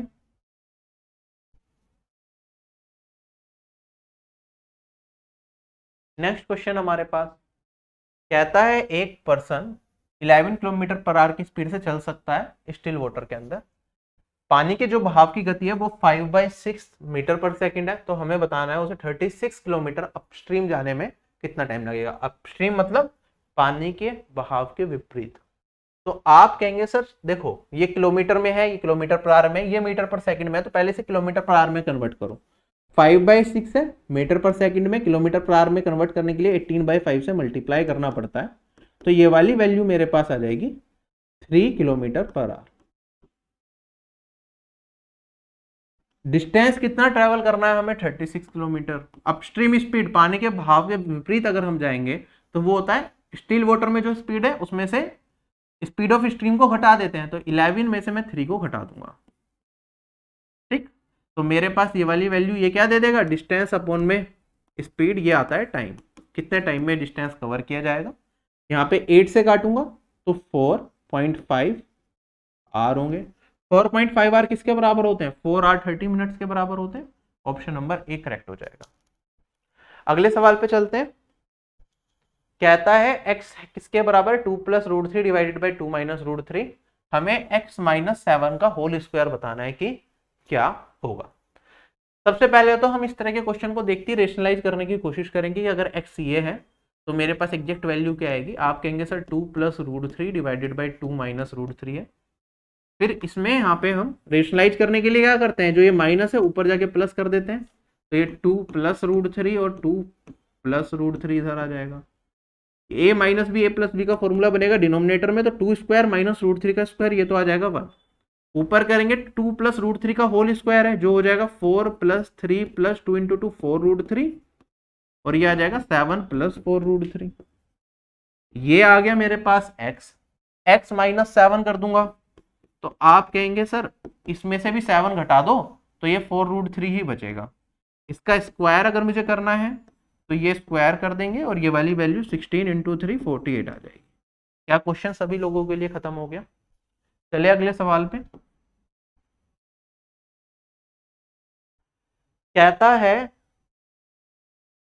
इसमें से कौन सा फ्रैक्शन ऐसा है जो 1/2 से कम है। ठीक है, 1/2 से क्या है, कम है। तो अब कैसे करेंगे, देखो 1/2 क्या होता है 0.5। आप या तो ये चेक करें कि कौन सी वैल्यू ऐसी है जो 0.5 से कम है।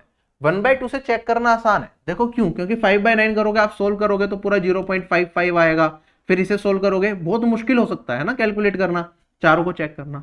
देखो 1/2 क्या है, आधा। आप डायरेक्टली इसका आधा निकालो। 9 का आधा क्या होता है 4.5, आपको पता है। ये वैल्यू तो क्या है, ज्यादा है, तो ये आंसर नहीं हो सकता 4.5।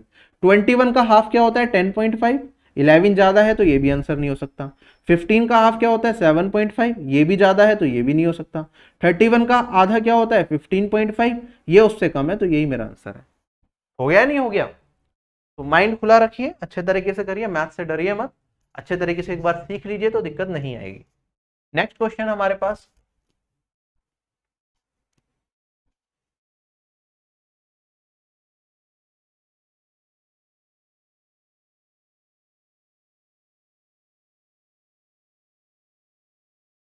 कहता है एक डीलर एक आर्टिकल को 403.20 रुपीज का बेचता है, जब वो उस पर क्या देता है 16% का डिस्काउंट देता है एमआरपी पे। अगर वो एमआरपी पे कोई डिस्काउंट ना दे तो उसे प्रॉफिट होता है 28% का कॉस्ट प्राइस पे। तो हमें वैल्यू बतानी है कि कॉस्ट प्राइस क्या रहेगा। किस तरीके से सोल्व करेंगे इसे? देखो सबसे पहले तो हमें क्या करना पड़ेगा, इसका एमआरपी निकालना पड़ेगा। ठीक है, एमआरपी पे 128 पर एमआरपी पे 28% का प्रॉफिट, एमआरपी क्या है 28% का प्रॉफिट है, कॉस्ट प्राइस पे तो कॉस्ट प्राइस निकल जाएगा। वन लाइनर मेथड से करूंगा जिससे कोई दिक्कत ना है। मैंने कहा मेरे पास आर्टिकल का सेलिंग प्राइस है कितना 403.2। ठीक है, ये एमआरपी पे 16% डिस्काउंट देने के बाद बना था, है ना। 16% डिस्काउंट देने के बाद ये वाली वैल्यू बनी थी। तो अगर 100 में 16% को घटा दूं तो मैं कह सकता हूं ये वैल्यू कितने की है 84 की है। तो एक की वैल्यू कितनी हो जाएगी इतनी, और एमआरपी कितना हो जाएगा 100।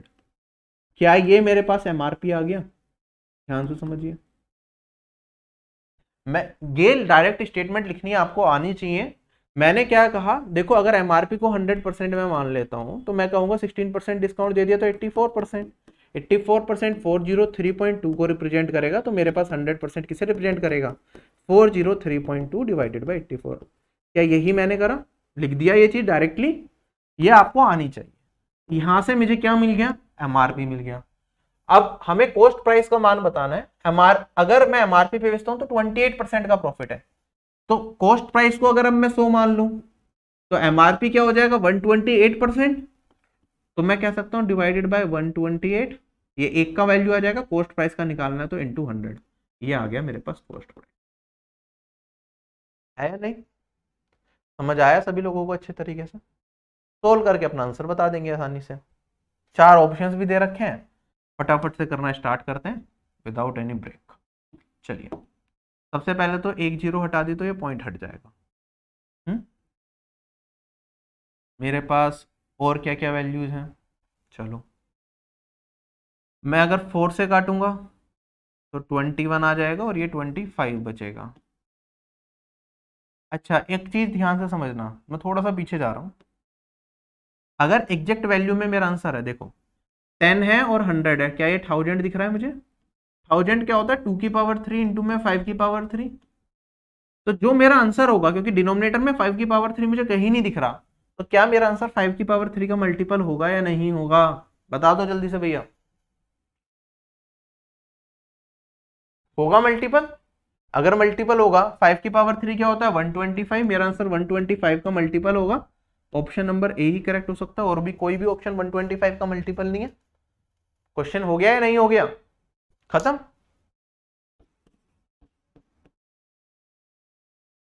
तो बहुत सारी चीजें जब आप एक साथ लिख ले रहे हो तो आपको मल्टीपल दिख जाता है, उससे भी कई बार हमारा आंसर डायरेक्टली आ जाता है।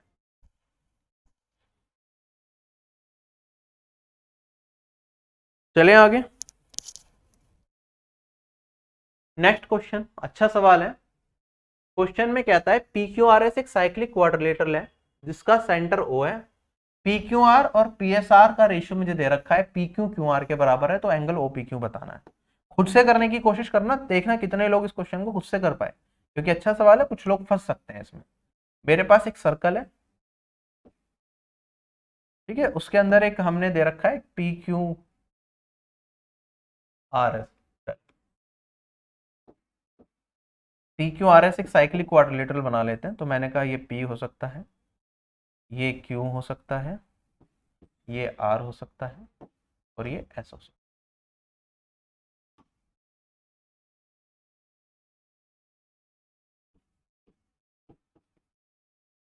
अब यहाँ पे हमें क्या दे रखा है, पी क्यू आर 11 रेशियो है और पी एस आर 7 रेशियो, तो इसे 11x और इसे 7x मान लो।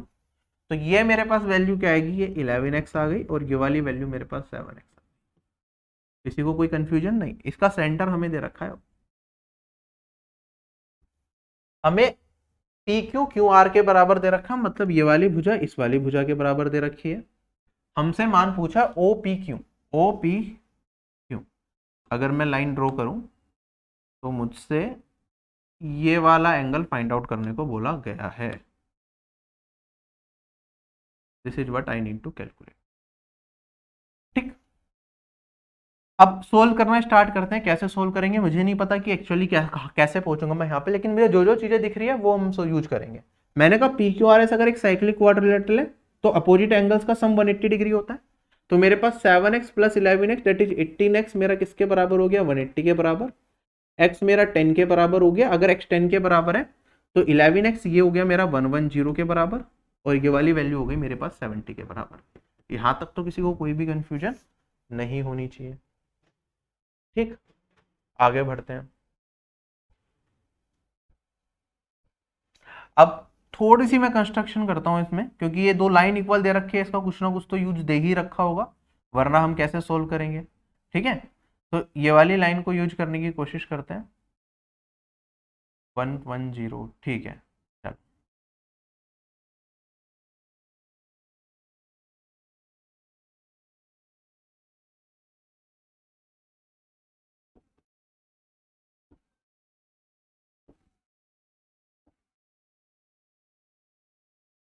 अगर मैं इसको इससे मिला लूं, अगर मैं ये वाली लाइन ड्रॉ कर लेता हूं, यहां से मैंने यहां तक मिला दिया, कोई दिक्कत नहीं। अब इस ट्राइंगल को देखो, किसे देख रहा हूँ, ट्राइंगल क्यू पी आर को, बस मैं देखने की कोशिश कर रहा हूँ, हो सकता है और भी बेटर मेथड हो इस क्वेश्चन को सोल्व करने का। मैंने कहा ये वाली दोनों साइड इक्वल है, तो ये दोनों एंगल्स भी इक्वल होंगे मेरे पास। ये वाला एंगल अल्फा, तो ये वाला एंगल अल्फा मान सकता हूँ।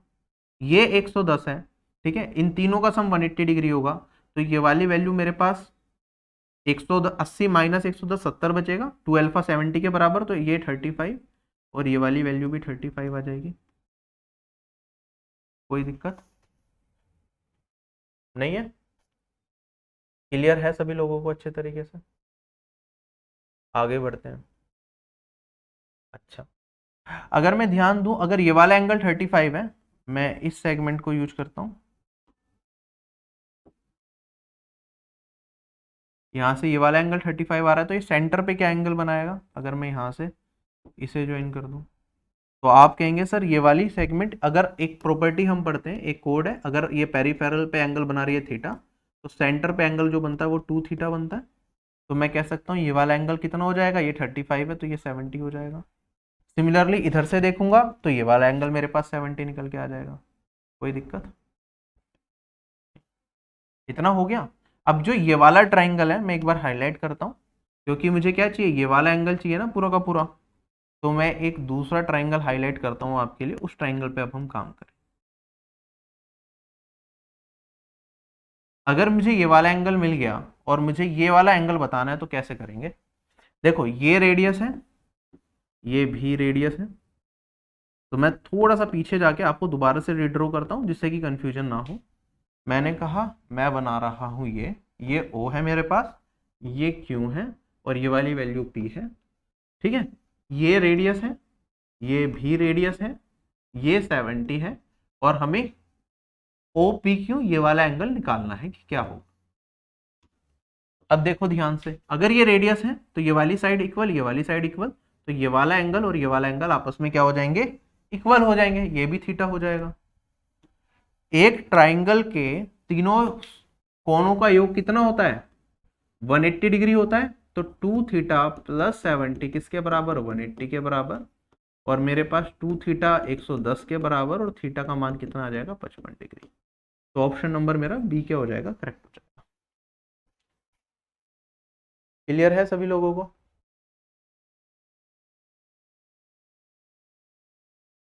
चलें क्या आगे अब हम। ठीक है, ये एक अप्रोच मेरे दिमाग में आई इस क्वेश्चन को करने की। ठीक है, अगर हम थोड़ा सा देख पा रहे हैं तो ये 110 था, ये इसका आधा आया है बेसिकली, ये 110 था, ये 55 निकल के आया। तो हो सकता है यहाँ पे कोई ना कोई कोरिलेशन और बन रहा हो जिससे हम इस तरह के क्वेश्चन को डायरेक्टली कर पाए। तो इसके पीछे अभी मैंने एनालिसिस नहीं किया है कि क्या क्या चीजें और बन सकती हैं अगर सिमिलर क्वेश्चन हो, क्या ये एक्चुअली में इसका हाफ आएगा या नहीं आएगा। तो that we need to find out. ठीक है, उसके लिए हमें थीटा की टर्म्स में सारी चीजें लेते तो शायद बेटर आ जाता। ठीक है, इसी फिगर को अगर मैं रीड्रॉ थीटा की टर्म्स में करना चाहूं तो करके देखते हैं, चलो। ठीक है, मैं आपके लिए यहाँ पे टाइम निकालता हूँ थोड़ा सा कि अगर मैं इसे वैल्यूज को खुद से बना के करता तो कैसे होता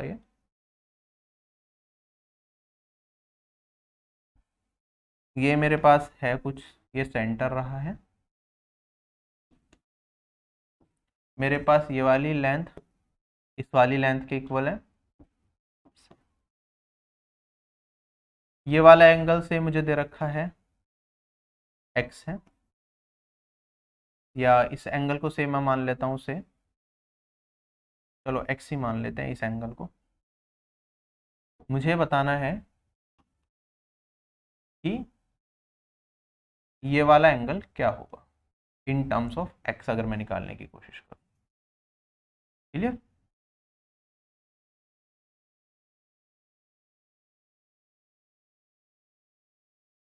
चलो मैंने इसे पहले एक यहाँ से यहाँ जोड़ दिया और एक वैल्यू यहाँ से यहाँ जोड़ दी। तो मैंने कहा अगर ये x है, इस ट्राइंगल में ये वाला एंगल और ये वाला एंगल बराबर हो जाएंगे और ये वाली वैल्यू क्या हो जाएगी 180 माइनस एक्स डिवाइडेड बाई 2।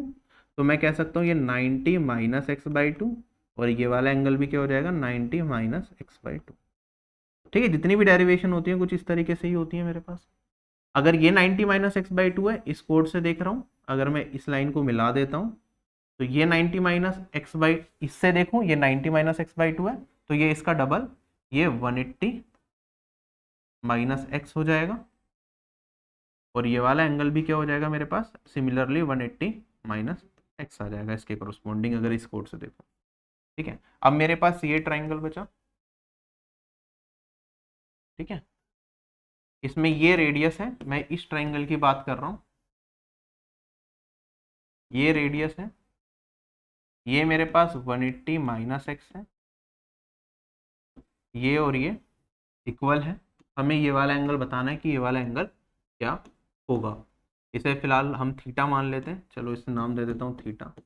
तो आप कहेंगे सर क्योंकि ये वाला साइड इस वाली साइड के बराबर है तो ये भी थीटा होगा, इन तीनों का सम 180 डिग्री होगा। तो मैं कह सकता हूँ यहाँ पे 2 थीटा प्लस 180 माइनस एक्स, ये 180 के बराबर, और 2 थीटा मेरा किसके बराबर हो गया यहाँ पे x, और थीटा हो गया x बाई 2। ठीक है, तो ये रिलेशनशिप मेरी होल्ड हो रही है। अगर इस तरह का कोई भी क्वेश्चन आपको दिखे फिर से कभी भी एग्जाम में, तो आप कह सकते हैं ये वाला एंगल क्या होगा, ये इसका आधा होगा। तो डायरेक्ट आंसर मेरा क्या होगा इस क्वेश्चन का,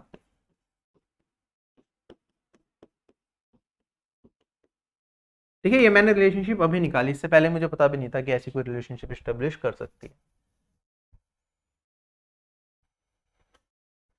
चले क्या आगे अब हम,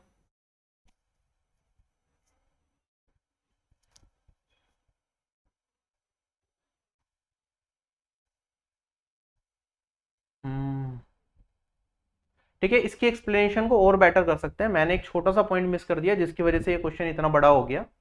इसे अगर हम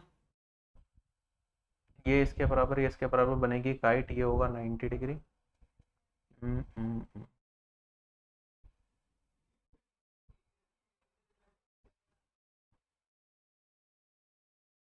चलो ठीक है, इसे फिलहाल ऐसे ही छोड़ के हम आगे बढ़ते हैं। मे भी इसके अंदर कुछ और भी चीजें निकाली जा सके, लेकिन अभी नहीं क्लिक कर रहा है। ये वाला क्वेश्चन एक है जो आपके एग्जाम में पूछा गया था। क्वेश्चन में कहता है कि एक सर्टेन सम पे 1/3 ईयर्स का जो सिंपल इंटरेस्ट है 15% पर एनम के हिसाब से वो 1840 कम है, जो सिंपल इंटरेस्ट है सेम सम पे 1/2 ईयर्स के लिए 12% पर एनम के हिसाब से। तो हमें बताना है कि सम क्या रहेगा। ये गुड क्वेश्चन वाला पार्ट पिछले क्वेश्चन के लिए था, ठीक है, इस क्वेश्चन के लिए नहीं था, पिछले क्वेश्चन के लिए गुड क्वेश्चन लिखा था मैंने, गलती से इधर आ गया। चलो कैसे सोल्व करेंगे, तो दोनों के सिंपल इंटरेस्ट के बीच का डिफरेंस दे रखा है कुछ, मैं मान लेता हूं प्रिंसिपल है मेरे पास P, ठीक है। 1/2 ईयर्स का 12% के हिसाब से कितना हो जाएगा, आप कहेंगे सर ये हो गया 11/2 ईयर्स, इंटू में 12% करूंगा, प्रिंसिपल को अगर 100% मान लूं तो मेरे पास यहाँ पे आ जाएगा 6 इंटू 11 66% ऑफ प्रिंसिपल, यहाँ पे हमें इंटरेस्ट मिलेगा। यहाँ पे अगर मैं देखूंगा तो ये कितना हो गया 10/3 इंटू में 15, तो ये हो गया 50%। जो इनका डिफरेंस है वो दे रखा है 1840, हमें बताना है प्रिंसिपल कितना होगा, मतलब 100% जो हम मानते हैं वो प्रिंसिपल को मानते हैं। 16% 1840 के बराबर, 16 से कट जाएगा क्या पूरा का पूरा, काट के देख लेते हैं, 1 जा पूरा तो नहीं जा रहा, पॉइंट में जाएगा, चलो 1 जा 16 24, 1 जा 16 85, ठीक है 115 टाइम्स जा रहा है, 100% कितना हो जाएगा 11500, दिस इज माई आंसर। चलें आगे,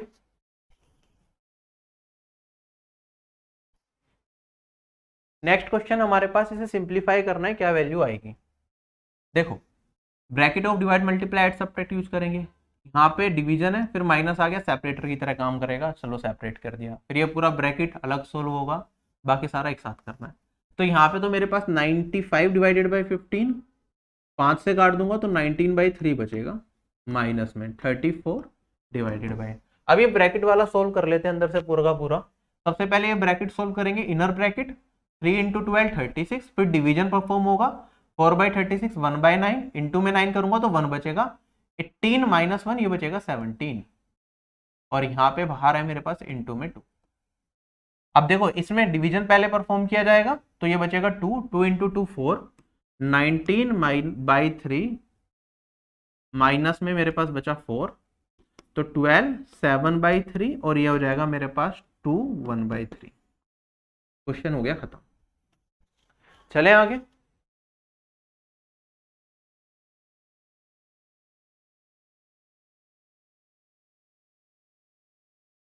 कहता है वॉल्यूम बता दो हेमिस्फेयर की जिसका रेडियस हमारे पास क्या है 3 सेंटीमीटर, और यहाँ पे 4 ऑप्शंस दे रखे हैं पाई की टर्म्स में। हेमिस्फेयर की वॉल्यूम होती है 2/3 पाई आर क्यूब, तो आर है 3 और यहाँ पे इसका मैं क्यूब कर दूंगा, एक 3 से कट जाएगा, बचेगा 9 2 जा 18 पाई। क्वेश्चन हो गया खत्म। नेक्स्ट क्वेश्चन हमारे पास फटाफट से देखेंगे।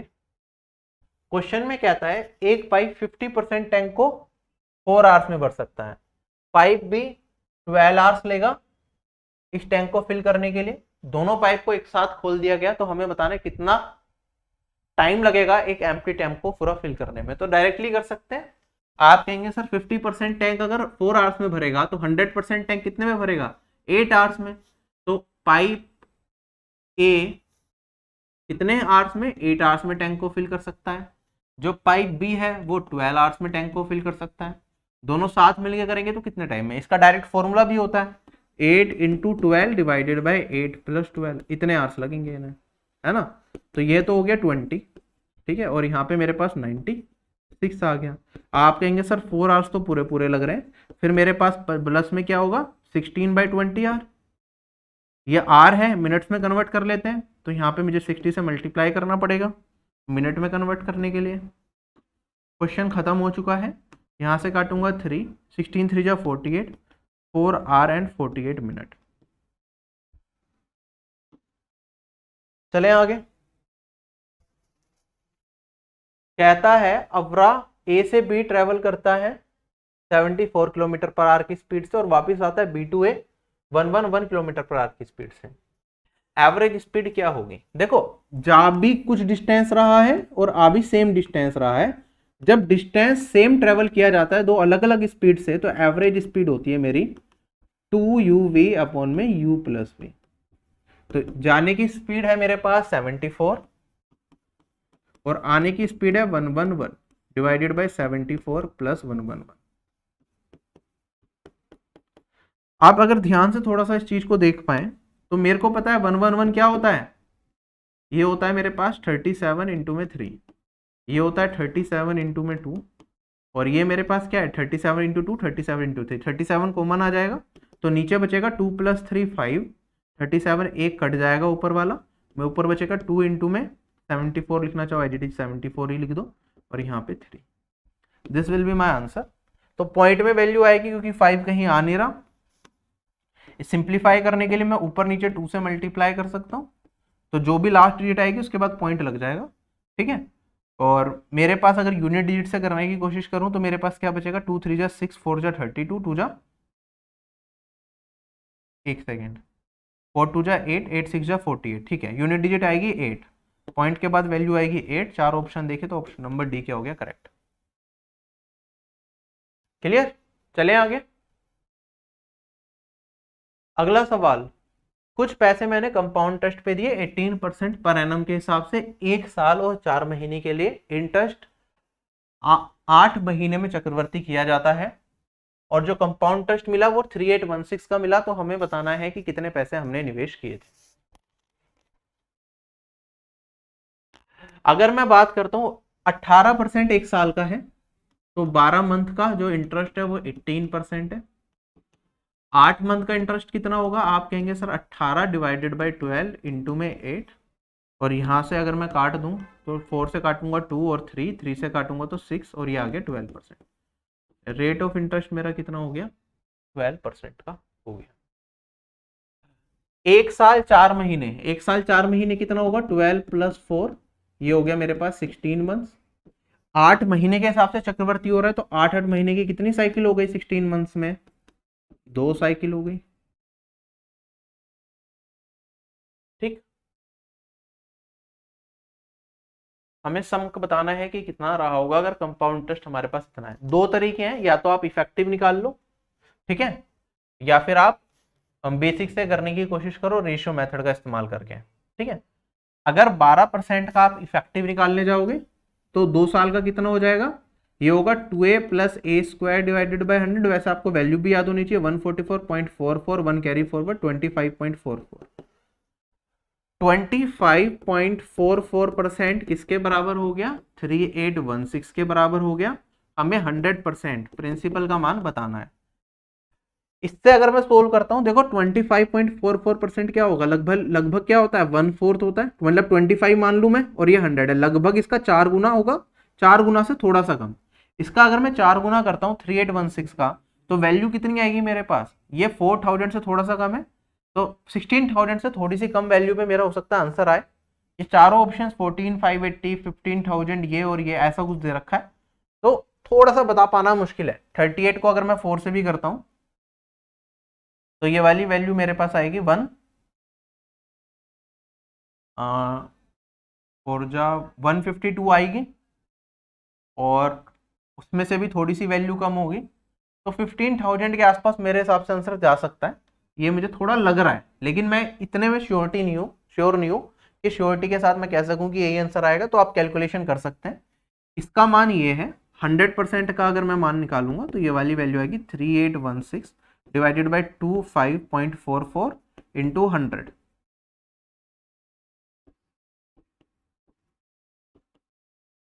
ठीक है। अब यहाँ पे भी मैं क्या करूंगा, फिर से पॉइंट हटा दूंगा तो 2 जीरो और लग जाएंगे, लगेंगी या नहीं लगेंगी। अच्छा यहाँ पे मेरे पास 5 का मल्टीपल तो कुछ है नहीं, अगर यहाँ पे 5 का मल्टीपल नहीं है और यहाँ पे मुझे 5 की पावर 4 मिल रहा है, तो जो आंसर होगा मेरा 5 की पावर 4 से कटेगा। 5 की पावर 4 क्या होती है 625, ठीक है। या और लास्ट के 4 डिजिट मेरी 5 की पावर 4 से कटनी चाहिए, ये चीज मैं कह सकता हूँ। क्या होना चाहिए, लास्ट की जो 4 डिजिट है 5 की पावर 4 से कटनी चाहिए, 5 की पावर 3 से भी मेरी सारी वैल्यूज कटनी चाहिए, 5 की पावर 2 से भी और 5 की पावर 1 से भी। अगर 5 की पावर 3 का भी ले तो मेरा जो आंसर होगा वो 125 से कटना चाहिए, लास्ट की 3 डिजिट। क्या ये 125 से कट रहा है, नहीं। ये 125 से कट रहा है, हाँ। ये कट रहा है, हाँ। ये कट रहा है, नहीं कट रहा, तो इन दोनों में से आंसर आएगा। अब ये देख लो 125 625 5 की पावर 4 है, लास्ट के 4 डिजिट 625 से कौन सा कट रहा है, क्या 5500 कटेगा या ये कटेगा 5000, ये तो कटता है लेकिन ये नहीं कटता, तो ये आंसर नहीं होगा, यही आंसर होगा अगर मैं डिविजिबिलिटी रूल का इस्तेमाल करूं, ठीक। वरना थोड़ा सा और अगर आप 5 के डिविजिबिलिटी रूल पे नहीं जाना चाहते तो सिंप्लीफाई कर सकते हैं। आप कहेंगे सर 2 से काट के देख लेता हूँ, ये वाली वैल्यू बल्कि 4 से ही काट के देख लेता हूँ, ये भी 4 से कटेगा, ये भी 4 से कटेगा। 4 से काटूंगा तो 6 3 6 आ गया, और इसे 4 से काटूंगा तो मेरे पास वैल्यू आएगी 9 जा 5 जा 4 जा। फिर 2 से काट सकते हैं तो ये मेरे पास आएगा 477, और ये वाली वैल्यू आएगी 318। ठीक है, अब आगे हम इसे काटने की कोशिश करेंगे। कौन सी वैल्यू से ये कट रहा है? 318 है, 477 है। 2 से अगर मैं इसे काटता हूँ, ये मेरे पास 5000 आएगा, और ये वाली वैल्यू मेरे पास आएगी 159। अगर आप ध्यान दें तो 159 का 3 टाइम्स ही है, तो 3 इंटू 5000 मेरे पास जो आंसर आएगा 15000 आ जाएगा। ठीक है, वरना 159 रह गया था, यहाँ पे 5000 मल्टीप्लीकेशन में था, काट नहीं सकता, तो आंसर 5000 का मल्टीपल जो कि ऑप्शन नंबर बी होगा वही आ सकता था। तो ये सारी चीज़ें आप देख सकते हैं, तो बेसिक कैलकुलेशन करके भी कर सकते हैं। मैं हटा रहा हूँ, इतना ज़्यादा काट दिया तो थोड़ा समझने में आपको दिक्कत आएगी, तो मैं डायरेक्टली लिख रहा हूँ, यहाँ पे आएगा 15। चलें आगे। क्वेश्चन में कहता है एक आदमी है, क्लिप पे ऑब्जर्व करता है कि एक बोट का एंगल ऑफ डिप्रेशन 30 डिग्री है, जो कि ऑब्जर्वर के पास आ रही है शोर से एक यूनिफॉर्म स्पीड से। 10 मिनट के बाद जो एंगल ऑफ डिप्रेशन रहता है वो 60 डिग्री रह जाता है। तो हमें बताना टोटल टाइम कितना लगेगा बोट को शोर तक आने में। अब ये क्वेश्चन देखो, बड़े ध्यान से करोगे ना, बहुत सिंपल सा क्वेश्चन है। एक क्लिफ है, ठीक है, जो नदियों के बीच में होती है। मैं मान लेता हूं मेरे पास कुछ नदी यहाँ पे इस तरीके से बह रही होगी। पहले यहाँ पे हमने एक बोट को देखा, ठीक है, वो एंगल ऑफ डिप्रेशन क्या बना रही थी? वो एंगल ऑफ डिप्रेशन बना रही थी 30 डिग्री क्लिफ से। अब 10 मिनट तक ये बोट चली, यहां से ऐसे चलती रही।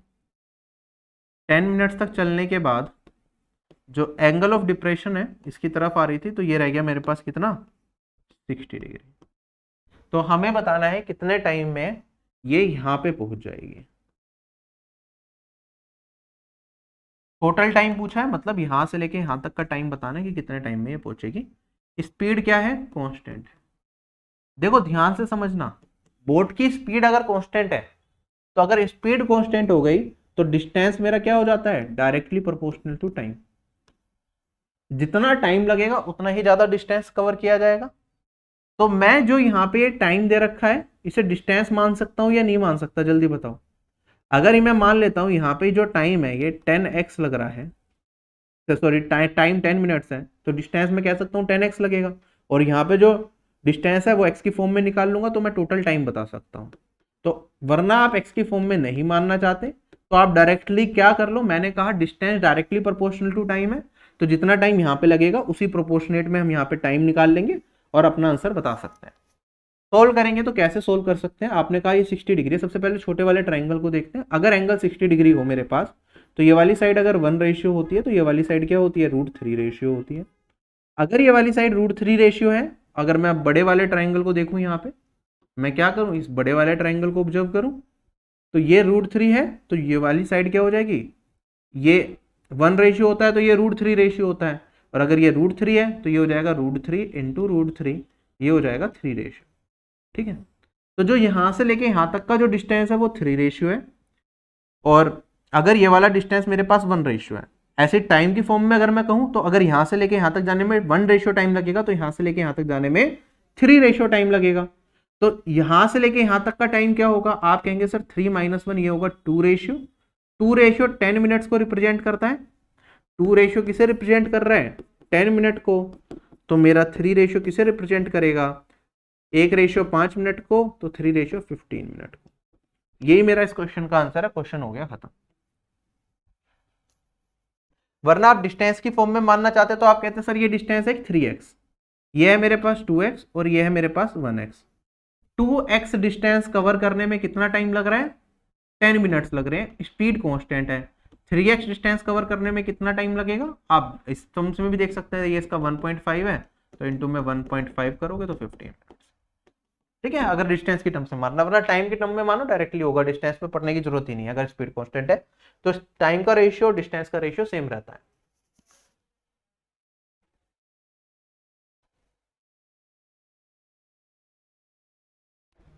अब ये वाला सवाल थोड़ा सा अच्छा है, ध्यान से करेंगे इस क्वेश्चन को हम सोल्व। ठीक है, स्टेटमेंट बड़े ध्यान से पढ़ना तो गलती नहीं करोगे।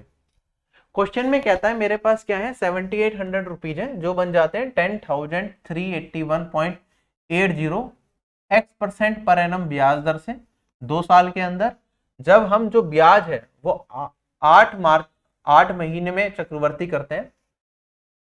हमें बताना कंपाउंड इंटरेस्ट क्या होगा सेम सम पे, अगर रेट ऑफ इंटरेस्ट को मैं x+5% पर एनम कर दूं और इंटरेस्ट जो है मेरा वो हाफ ईयरली कंपाउंड होना स्टार्ट हो जाए। ठीक है, तो रेट ऑफ इंटरेस्ट मुझे कितना दे रखा है इनिशियली, x% दे रखा है। ये कितने का होगा, 12 मंथ का होगा। जो हम ब्याज लगा रहे हैं वो 8 मासिक रूप से लगा रहे हैं। ठीक है, हर 8 महीने में लगेगा तो 8 महीने का इंटरेस्ट कितना हो जाएगा। आप कहेंगे सर ये इसका क्या है, आप 2/3 कह सकते हैं इसका, तो ये 2/3 x मेरे पास क्या आएगा, 8 महीने का अगर मैं ब्याज निकालूंगा तो एक्चुअल इंटरेस्ट रेट के 2/3 के बराबर होगा। ये चीज ध्यान रखनी है। अब मेरे पास क्या था, 2 साल के लिए पैसे मैंने ब्याज पे दिए। 2 साल में कितने महीने होते हैं, 24 मंथ। 8 महीने में ब्याज चक्रवर्ती होता है तो 8 मंथ से डिवाइड करूंगा तो आ गया 3। तो मतलब कितनी साइकिल्स लगेंगी, 3 बार। कितनी बार ब्याज चक्रवर्ती किया गया होगा, 3 बार किया हो गया होगा। अब बेसिक से हम सोल्व कर लेते हैं। मैंने कहा प्रिंसिपल रेशियो अमाउंट 3 साइकिल्स मेरे पास लग रही हैं अगर, तो मेरे पास अगर प्रिंसिपल 7800 है तो मेरे पास अमाउंट कितना बना, 10381.8 बना, है ना।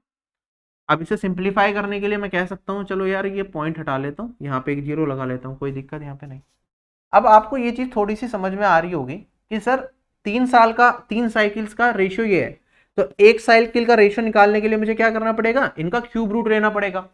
और अगर क्यूब रूट लेना ही है तो कहीं ना कहीं ये भी परफेक्ट क्यूब बने और ये भी परफेक्ट क्यूब बने तब आएगा।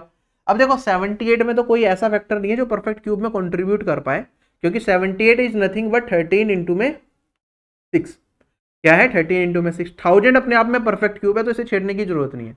और यहाँ पे 3 जीरो है, इधर 0 नहीं है, तो चांसेस है कि ये वाली वैल्यू 78 से कट जाए और जो वैल्यू बचे वो परफेक्ट क्यूब मिल जाए, अगर एग्जामिनर ने सीधा साधा सवाल बनाया तो आप एक एक करके काट लो। पहले मैं चलो 6 से काटता हूं।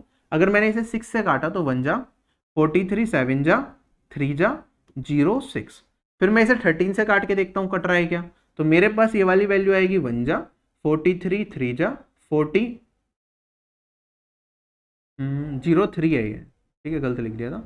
फिर मेरे पास पहले 1 जा 13, 43 3 जा, फिर 40 बचा, फिर अगेन 3 जा और फिर 1 जा 13। तो मेरे पास जो वैल्यू बची है रेशियो में कट के ये बचा 1000, 1331। ये कितने साल का है, मतलब साइकिल नंबर ऑफ साइकिल्स अगर 3 है तो रेशियो ये है। अगर एक साइकिल पे आ जाऊं तो रेशियो क्या हो जाएगा इसका 1/3 और ये हो जाएगा मेरे पास 10:11। तो रेट ऑफ इंटरेस्ट कितना हो गया मेरा, यहाँ पे 10 पे 1 का ब्याज मिलेगा 8 महीने के अंदर, तो रेट ऑफ इंटरेस्ट हो जाएगा मेरा 10%।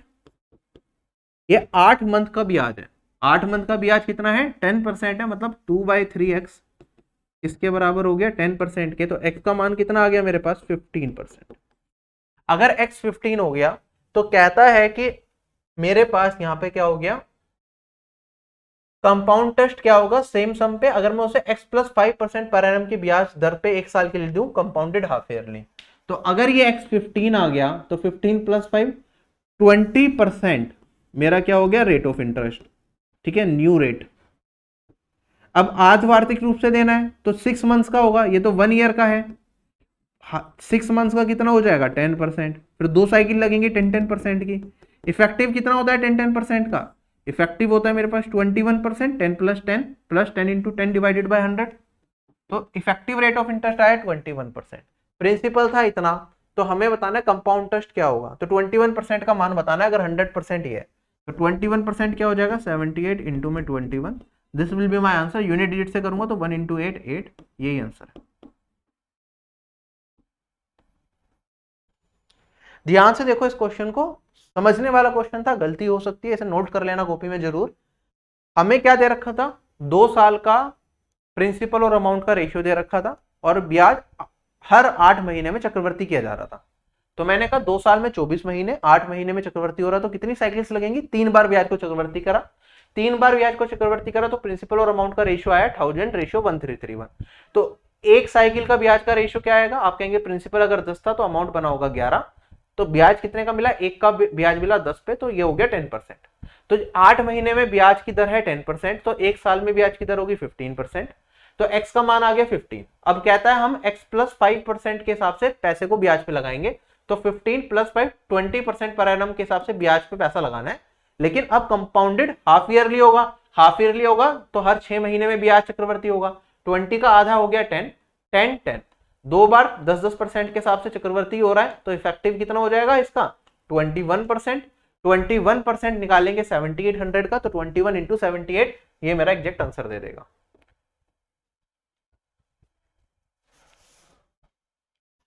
कहता है from the top of a tower of 30 metre height a man is observing a kid playing on the ground at an angle of depression of 30 degree.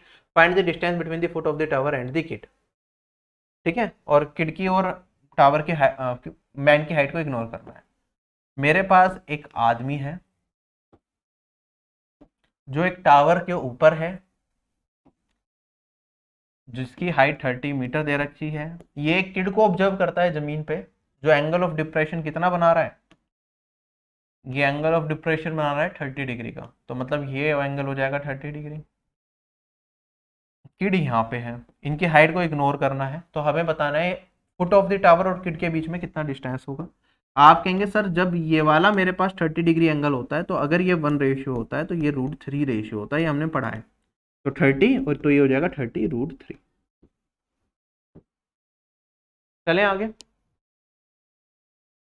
Next question हमारे पास last question है आज की class में। कहता है the square of a positive number is 6 more than 5 times the number.